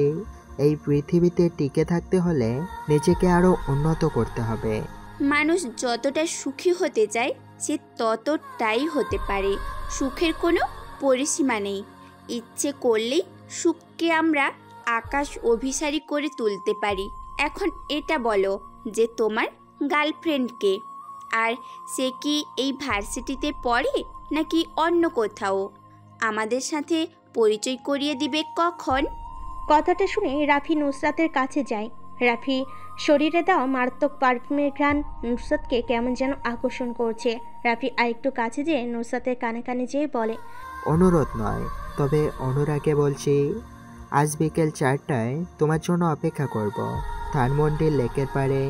আমি জানি তুমি আসবে, তোমার সাথে নতুন কাউকে পরিচয় করিয়ে দেব, তবে শুধু তোমার একারই দাওয়াত রইল, অন্য কারণ নয়। কথাটা বলে সেখানে আর না, কারণ সে জানে এখানে দাঁড়ালেই নুসরাতের সামনে অনেক প্রশ্নের উত্তর দিতে হবে। অপেক্ষা সেই বিকেল 4টার, কখন সেই সময়টা আসবে। সময়টা বিকেল 3:40। রাফি আয়নার সামনে দাঁড়িয়ে নিজেকে গোছানোর চেষ্টা করছে। রাফি আজ একটা নীল রঙের পাঞ্জাবি পরেছে, তার সাথে কালো জিন্স, চোখে স্টাইলিশ চশমা, হাতে লেটেস্ট মডেলের রোলেক্স ঘড়ি, মাতাল করা পারফিউম, চুলগুলো আজকেই কেটে এসেছে। মুখে তেমন দাড়ি বোঝা যাচ্ছে না। নিজেকে আয়নায় দেখে নিজে চিনতে পারছে না। মনে হয় কোনো রোমান্টিক শহরের নায়ক সে। টেবিলের উপরে থাকা বাইকের চাবিটা ডান হাত দিয়ে ঝাঁকাতে ঝাঁকাতে সিঁড়ি পেয়ে নিচে নামে। প্রথমে টনির সাথে দেখা হয় রাফির। টনি কেমন অচেনা দৃষ্টিতে তাকিয়ে আছে রাফির দিকে। টনির চাহনিতে বোঝা যাচ্ছে সে মনে হচ্ছে কোনো ফিল্মের স্টারকে দেখছে। রাফি টনির দিকে তাকিয়ে আর তার গোলাপি রঙের ঠোঁট দিয়ে শীষ বাজাতে থাকে। টনি এসে রাফির সামনে দাঁড়ায়, নিঃশব্দে পা থেকে মাথা অবধি স্ক্যান করে সে। টনি বুঝতে পারছে না হঠাৎ একটা ছেলের এমন করে সাজায় কি কারণ থাকতে পারে, তাই সে রাফিকে জিজ্ঞেস করে, ভাই দেখে মনে হচ্ছে কোথাও যাবেন, কিন্তু এমনভাবে সেজে গুজে কোথায় যাচ্ছেন? রাফি নিঃশব্দে হাসে, যে হাসিতে লেগে আছে অনেক বছর অপেক্ষা করার পর কোনো কিছু পাওয়ার উত্তেজনা। রাফি টনির প্রশ্নের উত্তরে বলে, যাচ্ছি কোনো এক প্রেয়সীকে নিজের আবেগময় শহরে আমন্ত্রণ জানানোর জন্য। কিন্তু ভাই, কে সে অচেনা প্রেয়সী যার জন্য আজ এত বছর পর নিজের শুভ্র অনুভূতির শহরে তাকে জানান দিচ্ছেন? সময় হলে সব কিছু জানতে পারবি, তবে আমি না বলা পর্যন্ত কোনো বেশি কথা আমি পছন্দ করি না, সেটা তুই ভালো করেই জানিস। ভাই, রাস্তায় যদি কোনো ঝামেলা হয় তাহলে সাথে সাথে আমাকে ডাকবেন, আমি চলে আসবো, কিন্তু আপনি কোনো ঝামেলা করলেই ফেসে যাওয়ার ভয় বেশি। এই রাফি যদি নিজের ইচ্ছায় ধরা না দেয়, তাহলে পৃথিবীতে এমন কোনো পুলিশ নেই, এখনো জন্ম নেয়নি, যে কিনা আমাকে ধরে থানায় নিয়ে যাবে। টনি কিছু বলতে যাবে, কিন্তু তার বলতে পারে না। এর আগে রাফি সেই জায়গাটা ত্যাগ করে। ধানমন্ডির এই রাস্তাটা আজ বেশ ফাঁকা। কিছুক্ষণ পরপর 2-3টা গাড়ি দ্রুত গতিতে যাচ্ছে। দেখে মনে হয় তাদের কোনো গুরুত্বপূর্ণ কাজ ফেলে এসেছে। যদি এটা এখন না করে তাহলে সব কিছু শেষ হয়ে যাবে এমন অবস্থা। কিন্তু না, কিছুই শেষ হবে না, হয়তো কিছু সময় নষ্ট হতে পারে। ওরা এটা বোঝে না যে এত দ্রুত গতিতে গাড়ি চালালে ভীষণ ঝুঁকি, কোনো বড় ধরনের দুর্ঘটনার শিকার হতে পারে। রাফি ফাঁকা রাস্তা পেয়ে একটু জোরেই বাইকটা চালাচ্ছে। বিকেলে ধানমন্ডির এই লেকের পাড়ে অনেক কাপলরা ঘুরতে আসে। রাফি আজ এটা প্রথম অভিযান, বলতে গেলে নতুন কোনো অনুভূতির প্রকাশ করতে যাচ্ছে। কিন্তু নুসরাত কি মেনে নিবে রাফিকে? কোনো ঘটনা ঘটার আগে তা নিয়ে ভাবতে নেই, পরে দেখা গেছে সব কিছু নিজের কাছে গুলিয়ে যাচ্ছে। বর্তমানকে উপেক্ষা করে ভবিষ্যৎকে নিয়ে বেশি চিন্তা করা ঠিক না। নুসরাত একটা বেঞ্চের উপর বসে আছে, পরনে তার কালো কালারের একটা শাড়ি, হাতে কিছু রঙিন চুড়ির সমাহার, মুখে কোনো কৃত্রিম মেকআপ করা নেই। এমনিতে নুসরাতকে বেশ সুন্দর লাগে। মাথার চুলগুলো বাঁধা অবস্থায় না থাকলে তাকে আরও বেশি মোহনীয় লাগতো। রাফি নুসরাতের সামনে এসে বাইকে কষে ব্রেক করে। নুসরাত অন্যমনস্ক থাকায় হঠাৎ বাইক থামে, হালকা ভয় পেয়ে যায়। নুসরাত ছোট ছোট চোখ করে সামনের দিকে তাকায়। হাসি উজ্জ্বল সুদর্শন একটা যুবক বাইক থেকে নেমে। ছেলেটার শরীরের গঠন বেশ ভালো, তবে ছেলেটা যেন রাফি এটা চিনতে নুসরাতের বেশি সময় লাগেনি। দুজনেই দুজনের দিকে অপলক দৃষ্টিতে তাকিয়ে আছে। মনে হয় হাজার বছরের পরিচয় যেন তাদের। নুসরাত হালকা করে কাশি দেয়। রাফির ধ্যান গম্ভীরতা সব ভেঙে যায়। রাফি পিছন থেকে একটা তাজা গোলাপ বের করে হাঁটুকে প্রপোজ করার স্টাইলে নুসরাতের সামনে বসে বলতে থাকে, ভালোবাসা কি তা আমি জানি না, তবে কোনো এক অন্ধকার রজনীতে তোমাকে দেখে আমার মনের ভিতর লুকিয়ে থাকা সুপ্ত অনুভূতিগুলো কেমন যেন ব্যস্ত হয়ে পড়েছে। তোমাকে ভালোবাসি কথাটা বলার জন্য মনটা অনেকভাবে প্যারা দিচ্ছিল। আজ আমি সার্থক, তোমার সামনে বসে তোমাকে ভালোবাসি কথাটা বলতে পেরে। তুমি সেই কবিতা যা প্রতিদিন ভাবি, লিখতে পারি না। তুমি সেই ছবি যা কল্পনা করি কিন্তু আঁকতে পারি না। তুমি সেই ভালোবাসা যা প্রতিদিন চাই কিন্তু তা কখনোই পাই না। আজ আমি অনেক করে পেতে চাই তোমার সেই মহনীয় ভালোবাসার পরশ, যার জন্য অপেক্ষায় আছি প্রতিটা ক্ষণ। ভালোবাসা কি তপ্ত মরুর বালুর শিখা? ভালোবাসা কি নদীর স্রোতে ভাসমান কোনো নৌকা? ভালোবাসা কি ভেসে আসা কোনো সুখের ভেলা? ভালোবাসা কি দুঃখের মাঝে হাসি মিশ্রিত কান্না? ভালোবাসা কি কোনো এক অজানা ঠিকানা? আজ আমি খুব করে বলবো ভালোবাসি তোমায় প্রিয়সী, ভালোবাসি। নুসরাত হাত দিয়ে রাফিকে ইশারা করে বসা থেকে ওঠার জন্য। রাফি ভাবছিল নুসরাত থেকে চড় মারবে, কিন্তু সে তা করেনি। কিছুক্ষণ সময় নিয়েছে। এবার নুসরাত বলতে থাকে, রাফি, একটা মানুষের পছন্দ থাকতেই পারে, এটার জন্য তাকে বেশি চাপ দেওয়া যাবে না। তোমার প্রপোজটা আমি মনে হয় গ্রহণ করতে পারবো না। রাফি মুচকি হাসে। রাফি দেখতে পারছে নুসরাতের দৃষ্টিটা তার বাইকের উপর। নুসরাতের চোখে কোনো কিছু জানার অনেক আগ্রহ দেখতে পাচ্ছে রাফি। কী কারণে আমার প্রেম নিবেদনটা তুমি গ্রহণ করবে না সেটা কি আমি জানতে পারি? অবশ্যই, ছেলেদের প্রতি আমার তেমন কোনো আগ্রহ নেই, তবে একটা ছেলেকে দেখে আমার সেই ধারণাটা পাল্টে যায়। কারণ আমার জীবনে কোনো এক করুণ মুহূর্তে সেই ছেলেটা এসে আমাকে বাঁচায়। সেই দিন থেকে আমার মনের একটা জায়গায় তার জন্য বরাদ্দ হয়ে গেছে। রাফি এবার একটু শব্দ করে হেসে বলে, আচ্ছা নুসরাত, সেই ছেলেটা কি তোমাকে কোনো এক অন্ধকার জঙ্গল থেকে মানুষ নামের পশুর হাত থেকে রক্ষা করেছিল? হ্যাঁ হ্যাঁ, কিন্তু তুমি এটা কি করে জানলে? এই ঘটনাটা তো আমি ছাড়া আর তেমন কাউকে কিছু বলিনি। তুমি এটা কিভাবে জানলে সেটা আমাকে বলো না প্লিজ। রাফি কিছু না বলে ঠোঁটের কোণে রহস্যময় হাসি রেখে লেকের পাড়ে নিঃশব্দে হাঁটতে থাকে। পিছনে পিছনে যে নুসরাত আসছে সেটা রাফি বেশ ভালো করেই বুঝতে পারছে। কি হলো রাফি, তুমি কিছু বলছো না কেন? এমন করে হঠাৎ চুপ করে গেলে কেন? বলো রাফি। নুসরাত, আমার বাইকটা দেখে কি তোমার চেনা চেনা লাগছে? দেখো তো ভালো করে, কোথাও এমন বাইক দেখেছো কিনা? আমি বেশ কিছুক্ষণ ধরে তোমার বাইকের ওপর লক্ষ্য করেছি। আমাকে সেই রাতে যেই আগন্তুকটা বাঁচিয়েছে তার বাইকটাও দেখতে তোমার বাইকের মতো। সেই অজানা আগন্তুকটা যদি আমি হই তাহলে কি মন্দ হবে? মানে কি বলতে চাচ্ছ? সেটা ক্লিয়ার করে বুঝিয়ে বলো আমাকে। সেদিন রাতে আমি চন্দ্রবিলাস করতে জঙ্গলের পাশে একটা বড় পুকুর পাড়ে বসেছিলাম। বাইক দিয়ে যখন আমি জঙ্গলের মাঝপথ দিয়ে চলে আসব, তখন একটা মেয়ে আতঙ্কের চিৎকার শোনা সেই দিকে এগিয়ে যায়। বাকিটা মনে হয় আমার আর কিছু বলার নেই। রাফি কথাটা বলে দীর্ঘ নিঃশ্বাস ফেলে। নুসরাতের কাছে যেন কথাটা বিশ্বাসই হচ্ছে না। খুশিতে আত্মহারা হয়ে গেছে সে। অনেকদিন ধরে খোঁজ করা সেই রাজকুমারকে পেয়ে গেছে। নুসরাত যেয়ে রাফিকে পিছন দিয়ে আঁকড়ে ধরে। রাফি পিছনে ফিরে তাকায়। নিজের কাছেও বিশ্বাস হচ্ছে না নুসরাত তাকে জড়িয়ে ধরে আছে। এই শহর রাফিকে আজ অনেক বড় একটা উপহার দিয়েছে।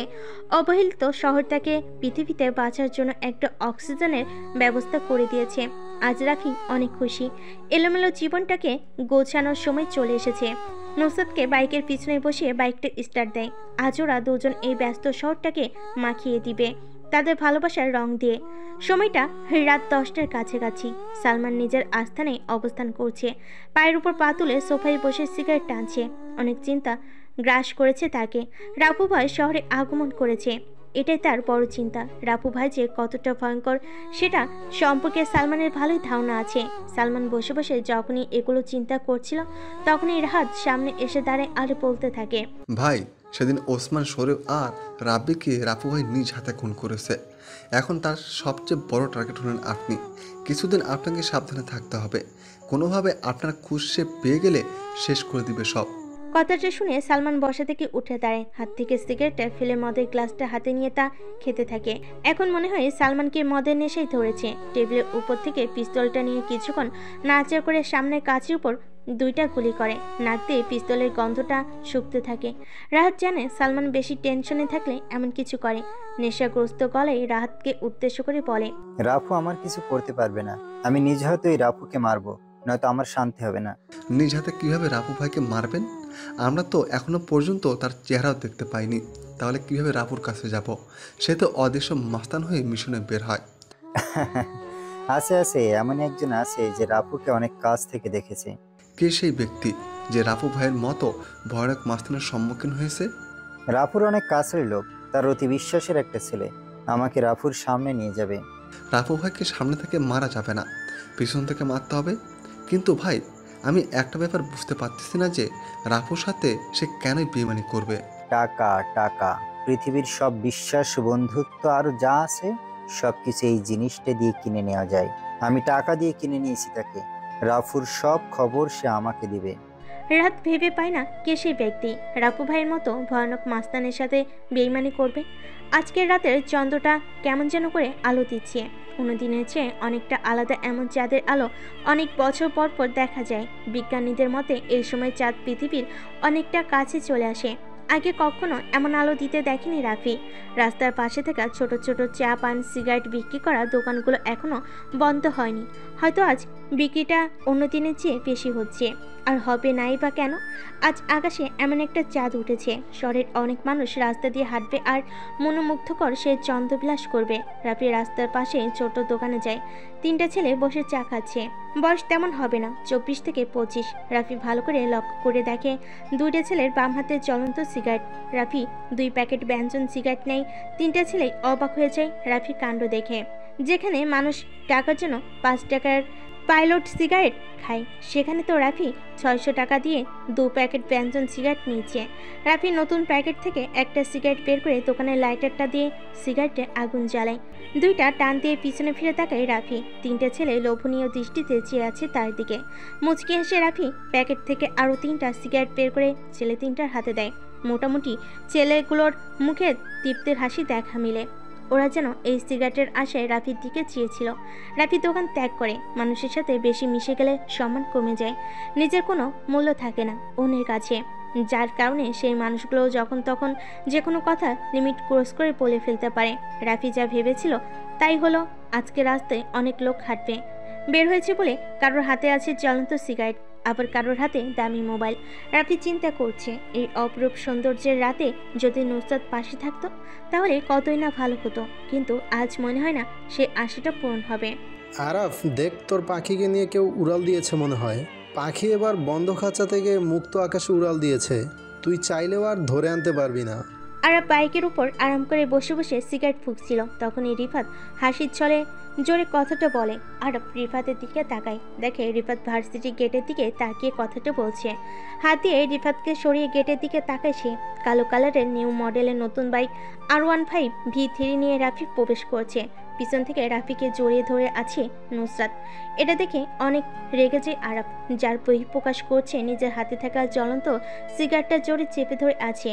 রিফাত, সায়ন, মাসুদ, তোরা সবাই যে হকি স্টিক স্টেম্প যা আছে সব নিয়ে আয়। আজকে এই রাফির বাচ্চাকে আমি শেষ করে দেব। ওর সাহস কি করে হয় আমার ভালোবাসার মানুষকে নিয়ে বাইকে করে ভার্সিটিতে আসার? আরফের কথা শুনে সবাই চলে যায় জিনিসগুলো আনার জন্য। রাফি আজকে অনেক চেঞ্জ হয়ে ভার্সিটিতে এসেছে। সাদা কালারের চেক শার্ট, কালো জিন্স, হাতে লেটেস্ট মডেলের ঘড়ি, পায়ে সাদা কনভার্স, চোখে স্টাইলিশ চশমা। বাইকের পিছনে তার ভালোবাসার মানুষটা বসা। মনের মধ্যে কেমন যেন আলাদা একটা ফিলিংস আসছে। রাফি বাইকটা থামায়। সামনে আরাফ আর তার বন্ধুরা হাতে স্টিক নিয়ে দাঁড়িয়ে আছে। রাফি আর নুসরাত বাইক থেকে নেমে দাঁড়ায়। রাফিকে কোনো কিছু বলার সুযোগ না দিয়ে আরাফ তার হাতে থাকা শক্ত স্টিকটা দিয়ে জোর একটা বাড়ি মারে রাফির পায়ে। রাফি ব্যথায় কুঁকড়ে ওঠে, তবে সে এটা প্রকাশ করে না, শক্ত হয়ে দাঁড়িয়ে থাকে। ঠোঁটে কোণে ঝুলে আছে হতাশা ঢাকা সেই হাসি। নুসরাত সামনে এগিয়ে আসবে, তা আর সে পারে না। রাফি হাতের ইশারায় নুসরাতকে থামিয়ে দেয়। আরাফ একটু এগিয়ে যায় রাফির দিকে। রাফির কলারটা ধরে ভার্সিটির সবার সামনে নিয়ে আসে। রাফি কিছু বলে না। আরাফ জোরে চিৎকার করে বলে, আমি নুসরাতকে পছন্দ করি। এটা এই ক্যাম্পাসের সবাই ভালো করে জানে, তাই কোনো ছেলে নুসরাতের আশেপাশে ঘেঁষে না। কিন্তু তুই সেই দুঃসাহস করেছিস। আজ আমি তোর এমন অবস্থা করব যা দেখে ভার্সিটির সবাই ভয় পেয়ে যাবে। আমি কি আমার কোনো ছোট্ট ভাইকে এখানে ডাকতে পারি? বেশি সময় নিব না, জাস্ট 10 মিনিট। রাফি কথাটা বলে আরাফের উত্তরের অপেক্ষায় তাকিয়ে থাকে। কম বেশি সবাই রাফির দিকে চেয়ে আছে। রাফি যে আজকে অনেক বড় বিপদে পড়ছে, কিন্তু সাহায্য করার মতো এই ভার্সিটিতে কেউ নেই। রাফির কথাটা শুনে আরাফ হাসতে হাসতে বলে, ডাক, তুই তোর কোন বাপকে এখানে ডাকবি? আজ আমার দেওয়া শাস্তি থেকে তোকে কেউ বাঁচাতে পারবে না। রাফির প্রশ্নের উত্তর সে পেয়ে গেছে। মুচকি হেসে সবার থেকে একটু দূরে যেয়ে পকেট থেকে দামি মোবাইলটা বের করে কাকে যেন ফোন দেয়। 2 মিনিট কথা বলে রাফি আগের জায়গায় এসে দাঁড়ায়। আরাফ এখন 10 মিনিট সময় অপেক্ষা করবে। আরাফ হাত দিয়ে কাউকে একটা চেয়ার আনতে পাঠায়। 4 পায়ে বিশিষ্ট নীল কালারের চেয়ারে পায়ের উপর পা তুলে বসে আছে আরাফ। 10 মিনিট অপেক্ষা করতে করতে একটা সিগারেট খাওয়া যাক। যেমন ভাবনা তেমন কাজ। আরাফ একটা সিগারেট জ্বালায়। সবাই জানে আরাফের ক্ষমতা কতটা উপরে। আরাফ নিজের হাতে থাকা ঘড়ির দিকে তাকায়। রাফির দেওয়া 10 মিনিট শেষ। যাদের হাতে ঘড়ি আছে সবাই নিজেদের ঘড়িতে সময়টা দেখে নেয়। 10 মিনিট শেষ, কিন্তু এখনও কেউ আসছে না। রাফির মোবাইলে টুম করে একটা মেসেজ আসার শব্দ হয়। আরাফ সিগারেটটা নিচে ফেলে দেয়, বসা থেকে উঠে দেয়। রাফির কাছে এসে বলে, নিজের হাতের ঘড়ির দিকে একটু তাকা। 10 মিনিট তো শেষ। তোর ছোট ভাই কি আসবে না তোকে বাঁচাতে? রাফির সময় দেখতে হয় না, সে নিজেই সময়কে নিজের অস্তিত্বে ঘোরায়। ছোট্ট ভাই তো কখন এসে বসে আছে, কিন্তু তোরা কখন অ্যাকশন শুরু করবি সেটার অপেক্ষায় বসে আছে। রাফির কথা শুনে উপস্থিত সবাই ক্যাম্পাসের গেটের দিকে তাকায়, কিন্তু কাউকে আসতে দেখতে পাচ্ছে না। তাহলে কি রাফি মিথ্যা কথা বলেছে? কিন্তু এখানে মিথ্যা বলে লাভ কি? বড় কোনো ধরনের সমস্যা এখানে আজ হবে। কোথায় তোর ছোট ভাই? আমি দেখতে পারছি না কেন? নাকি আমার ভয়ে লেজ গুটিয়ে পালিয়েছে? রাফি কখনো কাউকে মিথ্যা কথা বলে না, এটা তার পছন্দ না। আমি একবার যখন বলেছি তখন তো নিশ্চয় আমার ছোট ভাই এসেছে, কিন্তু সে সবার চোখের আড়ালে। তোর দেখি অনেক মুখ ফুটছে। এতদিন দেখতাম ভার্সিটিতে বোকার মতো আসতি, এখন মেয়ে পেয়ে নিজেকে পুরো চেঞ্জ। ভালো, বেশ ভালো। তোর এই পরিবর্তনটা আমার কাছে খুব ভালো লেগেছে। আমি নিজেকে পরিবর্তন করেছি ঠিকই, কিন্তু সেটা কোনো মেয়ের জন্য নয়। তোর এত সাহস আছে কোথা থেকে সেটাই বুঝতে পারছি না। সাহস ছোট থেকেই আমার। আজ নুসরাতের ভালোবাসার জোরটা একটু বেশি। আজ ভালোবাসা তোর মুখ থেকে আমি চিরতরে শেষ করে দেব। আর কখনো নুসরাতের দিকে তাকানোর সাহসও পাবি না তুই। কথাটা বলে আরাফ নিজের ডান পাটা দিয়ে রাফির বুকে জোরে লাথি মারে। রাফি একটু দূরে ছিটকে পড়ে। রাফি নিচ থেকে উঠে দেয়। আরাফ যেয়ে রাফির মুখের পাশে সজোরে কিল মারে। আর এত জোরে মারে যার কারণে রাফির ঠোঁট কেটে গলগল করে রক্ত বের হতে থাকে। রাফি ডান হাতে ঠোঁটের কাছ থেকে রক্তটা নিয়ে দেখে, উচ্চ কণ্ঠে হাসতে থাকে আর বোকা বনে যায়। একটা ছেলের ঠোঁট ফেটে রক্ত বের হচ্ছে, সেটা দেখেও সে কিভাবে হাসতে পারে? রাফি কি পাগল হয়ে গেছে নাকি? কেউ কিছু বুঝতে পারছে না। রিফাত পিছন থেকে রাফির কাছে যে দাঁড়ায়, হাতে থাকা স্টাম্পটা রাফিকে বাড়ি মারবেন, তখনই কোথা থেকে একটা স্নাইপারের বুলেট এসে রিফাতের ডান পায়ে লাগে। রিফাত নিচে পড়ে যায়, ব্যথায় তার অবস্থা খারাপ, পা থেকে রক্ত পড়তে থাকে। সে নিচে বসে বসে দু হাত দিয়ে রক্ত বন্ধ করার বৃথা চেষ্টা করে। রাফি শব্দ করে হাসে, এই হাসিটা যেন আরাফের পছন্দ হয় না। রাফির হাসি তার কাছে বিষের মতো মনে হচ্ছে। সাবধানতা বজায় রেখে আরাফ ডান হাতে স্টিকটা নিয়ে রাফির দিকে এগিয়ে যায় মারার জন্য, কিন্তু সেটা আর পারে না। আর এর আগে গরম একটা বুলেট এসে আরাফের ডান হাতে লাগে, তার হাত থেকে স্টিকটা নিচে পড়ে যায়। বাম হাতে ডান হাতের উপর চেপে ধরে, কিন্তু এই ব্যথা যেন একটু কমার নয়। এখন যদি মৃত্যু হয়ে যেত তাহলে ভালো হতো। এই অসমাপ্ত ব্যথা সহ্য করার মতো না। আরাফদের এই করুণ অবস্থা দেখে পিছনে হাতে স্টিক নিয়ে দাঁড়িয়ে থাকা দুইটা ছেলে দৌড়ে পালিয়ে যায়। উপস্থিত কেউ বুঝতে পারছে না কোথা থেকে সাইলেন্সার লাগানো বুলেট এসে লাগছে আরাফদের শরীরে। সবাই অধীর আগ্রহ নিয়ে দেখে যাচ্ছে। রাফি চেয়ারটা টেনে বসে, একটা সিগারেট জ্বালে সে। পরিবেশটা এখন শান্ত, তবে কিছুক্ষণ পর কি হবে জানানি কারণ সবার কাছে রাফিকে কেমন যেন অচেনা লাগছে। কেউ আগে কখনো দেখেনি রাফির এমন অবাক করা কাণ্ড। রাফি সিগারেটের বিষাক্ত ধোঁয়াগুলো উপরের দিকে ছাড়তে ছাড়তে বলে, আরাফ, কেমন লাগলো আমার শেষ খেলাটা? এতক্ষণ ধরে আমি তোকে কিছু বলিনি, এর মানে এই না যে আমি বোকা, আমি কিছু বলতে পারবো না। আমি শত্রুকে মারতে একটু টাইম নেই, দেখতে চাই শত্রু আমার প্রতি কতটা কঠোর হতে পারে। কুত্তার বাচ্চা, তোকে আমি দেখে নিব। তুই আমাকে চিনিস না, আমি কে, কি আমার ক্ষমতা, এই সম্পর্কে তোর কোনো ধারণা নেই। আমি নিজেই নিজের ক্ষমতার সম্পর্কে ধারণা নেই, আবার তোর ক্ষমতার সম্পর্কে কি জানবো আমি? রাস্তার পাতি কুকুরগুলো একটু বেশি চিল্লায়, আর সিংহের একটাই গর্জন যথেষ্ট শহরটা কাঁপানোর জন্য। পিছন থেকে গুলি করে কে? নিশ্চয়ই তোর ছোট ভাই। সাহস থাকলে পর সামনে আসতে, দেখি কার কত দম। মশা মেরে হাত কালো করার জন্য কোনো ইচ্ছেই আমার নেই। সিংহ সিংহের সাথে লড়াই করবে, কোনো পাতি কুকুরের সাথে না। কথাটা বলে বসা থেকে উঠে দেয় রাফি, বাম পাটা দিয়ে চেয়ারটা ফেলে দেয় সে। সামনে যে নুসরাতের হাতটা ধরে সে, পিছন থেকে চিৎকার দিয়ে আরফ বলে, রাফি, তোর সাথে আমার আবার দেখা হবে। এখন সময়টা তোর ছিল, কিন্তু তখন আমি সময়টাকে নিজের করে নেব। চ্যালেঞ্জ রইল। আরফের কথা শুনে রাফির মাথাটা বাঁকা করে জোরে বলে, দাওয়াত রইল আমার নিরবিচ্ছিন্ন শহরে, নিজের শহরে ডেকে এনে ভালো খাতিরদারি করব, চলে আসিস। রাফি কথাটা বলে সেখানে আর দাঁড়ায় না, নুসরাতকে বাইকের পিছনে বসিয়ে রওনা দেয় তাদের গন্তব্যে। রাত 12টা কিংবা 1টা হবে। বাহিরে মুষলধারে বৃষ্টি পড়ছে। শহরটা এই বৃষ্টিতে ভিজতে ভিজতে পরিষ্কার হয়ে যাচ্ছে, কিন্তু এই শহরের কিছু মানুষের মন এখনো পরিষ্কার হয়নি। ভিতরে রয়ে গেছে অহংকার, হিংসা, মিথ্যা, আরও কত কিছু। মিরপুরের এই রাস্তাটা আজ বড্ড ফাঁকা, কোথাও কোনো মানুষের আনাগোনা নেই। নিস্তব্ধ হয়ে গেছে ব্যস্ত শহরটা। দূর থেকে ল্যাম্পপোস্টের আলো স্পষ্ট দেখা যাচ্ছে। মিরপুরের এই নীরব রাস্তায় একদল লোক দাঁড়িয়ে আছে, পরনে সবার রেনকোট। কারোর রেনকোট কালো কালারের, আবার কারোর হলুদ। কেন তারা এভাবে বৃষ্টির মধ্যে রাস্তায় দাঁড়িয়ে আছে? কি তাদের উদ্দেশ্য? রাফি আজকে রাতে মিশনের জন্য প্রস্তুত হয়ে গেছে।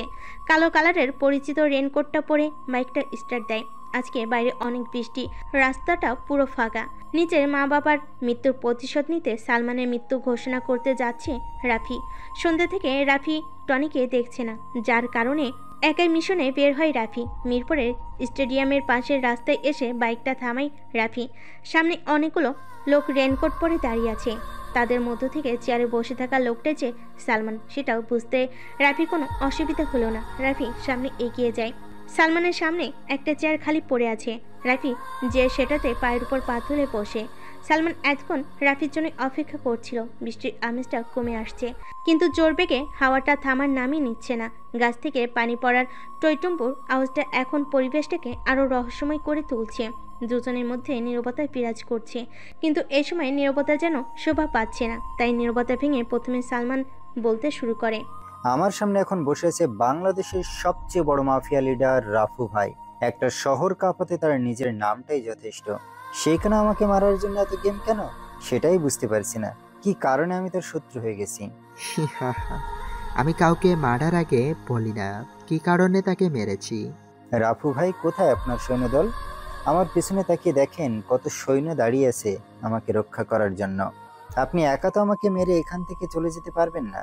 তোকে পাহারা দেওয়ার জন্য এত পালিত কুত্তার প্রয়োজন হয়, কিন্তু আমার কাউকে প্রয়োজন হয় না। আমি একাই 100। আজ আর সেই পুরনো ডায়লগে কাজ হবে না। এই শহরে একটাই বাঘ থাকে, তার নাম সালমান খান। আমার কথাই শহরটা চলে। তুই কি করবি আমার? ছোট্ট একটা শহর তোর কথায় চলে, কিন্তু আমার কথায় পুরো দেশের মাফিয়া পোলাপান চলে। আজ তোকে বাঁচাতে কেউ আসবে না, সেটাই আমার বড় দুঃখ। কিন্তু আমার কিছু করার নেই। আজ আমি নিজ হাতে তোকে মারবো। সময় কার কখন বদলে যায় সেটা বলা যায় না, কিন্তু আমি বলতে পারি আজ এখানে তুই বেঁচে থাকবি না। আমি বসে বসে দেখবো তুই একা কি করতে পারিস। কথাটা শুনে রাফি বস থেকে উঠে দেয়, পিছন থেকে পিস্তলটা বের করে পরপর 4টা গুলি করে। চোখের পলকে আগে সালমানের পিছনে দাঁড়ানো লোকগুলো কারোর মাথায়, কারোর পায়ে, কারোর বুকে গুলি লাগে। কেউ রাফিকে গুলি করার সময় পায় না। রাফি পিস্তলটা রিলোড দিয়ে আবার এসে সালমানের সামনে জারি বসে পড়ে।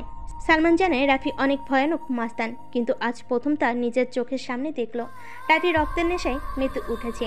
শত্রুর তাজা রক্তের গন্ধ যেন তার কাছে অতিপতি। সালমান রাফিকে উদ্দেশ্য করে বলে, 4 জন লোক মেরে নিজেকে রাফিয়ান দাবি করা বোকার স্বর্গে বাস করা একই কথা। পিছনে ফিরে তাকিয়ে দেখ, আর মাত্র 2 জন লোক আছে, কেউ বেঁচে নেই। রাফির কথা শুনে সালমান পিছনে ফিরে তাকায়, দেখে 2 জন ছেলে বাদে কেউ বেঁচে নেই, সবাই নিচে পড়ে আছে। তাদের নিথর দেহ দেখে সালমান ভয় পেয়ে যায়, কিন্তু রাফির সামনে তা প্রকাশ করছে না। সালমান মুচকি হেসে নিজেকে সাপেক্ষ করে নেয়। রাফি একটু অবাক হয় সালমানের এমন মুচকি হাসি দেখে। কি হলো, তুই এমন করে হাসছিস কেন? হাসবো নাই বা কেন? আমার হাসির কারণ আছে, তাই আমি হাসতেছি। সালমান কখনো কারণ ছাড়া হাসে না। সালমানের রহস্যময় কথাটা রাফির সহ্য হয় না। পিস্তলটা পিছনের দিকে তাক করে পরপর 2টা গুলি করে পিছনের 2টা ছিল পিস্তলা ভেজা রাস্তার উপর পড়ে যায়। সালমান আরো জোরে হাসতে থাকে। রাফি চেয়ে সালমানের রেনকোটের কলার ধরে বলতে থাকে, শেষ তোর পালা কুকুরগুলো সব মরে রাস্তায় পড়ে আছে, পিছনে তাকিয়ে দেখে নে, তোকে এখনই শেষ করে দেব আমি। চালাগুলি দেখি কেমন বুকের পাটা তোর। এখনো অনেক মাইন্ড গেম খেলা বাকি আছে, সেটা শেষ করে নেই আগে। আমি আর অপেক্ষা করতে চাই না, সময় অনেক দিয়েছি। আর না, আজ আমি এখানেই খেলা শেষ করে দেব। নো নো মিস্টার রাফু ভাই, সেই ভুলটা করবেন না। নিজের বিপদ ডেকে আনবেন না। হঠাৎ কারোর গলার শব্দ পেয়ে রাফি আর সালমান সেদিকে তাকায়। বাইকে হেলান দিয়ে কোনো এক আগন্তুক দাঁড়িয়ে আছে। পরনে তার কালো রেনকোট, মাথার বড় হুড ওলা টুপি, মুখে কাটা মাস্ক। আগন্তুক দেখতে অনেকটা রাফির সাথে মিল আছে। কে আগন্তুক? রাফির নিজের ধারণার বাইরে, কিন্তু আগন্তুকের গলার কণ্ঠটা রাফির অনেক পরিচিত। তবে রাফি সেটা মনে করতে পারছে না। আগন্তুককে দেখে সালমান জোরে জোরে হাসতে থাকে আর বলতে থাকে, চলে এসেছে আমার মাইন্ড গেমার। রাফু, তুই চাইলেও আমাকে আজ মারতে পারবি না, কারণ তোর একটা বড় জিনিস আমার কাছে আছে। কি সেই জিনিস যেটা তোর কাছে আছে? আরে এত উত্তেজিত হচ্ছিস কেন? জানবি কি তোর জিনিস, আর দেখতেও পারবি। অনেক সময় হয়ে গেছে সিগারেট খাওয়া হয় না। আমি সিগারেটটা জ্বালিয়ে নিই, তারপর তোর সাথে কথা বলছি। সালমান রেনকোটের সামনের পকেট থেকে একটা সিগারেটের প্যাকেট আর লাইটারটা বের করে। সিগারেটের প্যাকেট মনে হয় একটাই সিগারেট ছিল। সালমান সিগারেটটা ঠোঁটে চাপে, খালি প্যাকেটটা নিচে ফেলে দেয়। রাফি ভেবে পায় না কি এমন জিনিস যেটা সালমানের কাছে আছে। নুসরাত না, নুসরাত কেন হবে?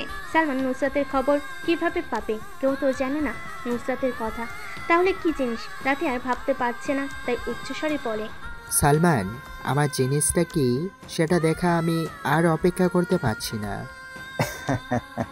জিনিসের জন্য রাফু ভাই অনেক পাগল দেখছি। এই বের করে আনো রাফু ভাইয়ের অমূল্য সম্পদ। আগন্তুকটা সালমানের গাড়ির দরজা খুলে ভিতর থেকে একটা মেয়েকে বের করে আনে। মেয়েটার হাত দুটো পিছন দিয়ে বাঁধা, মুখে টেপ লাগানো।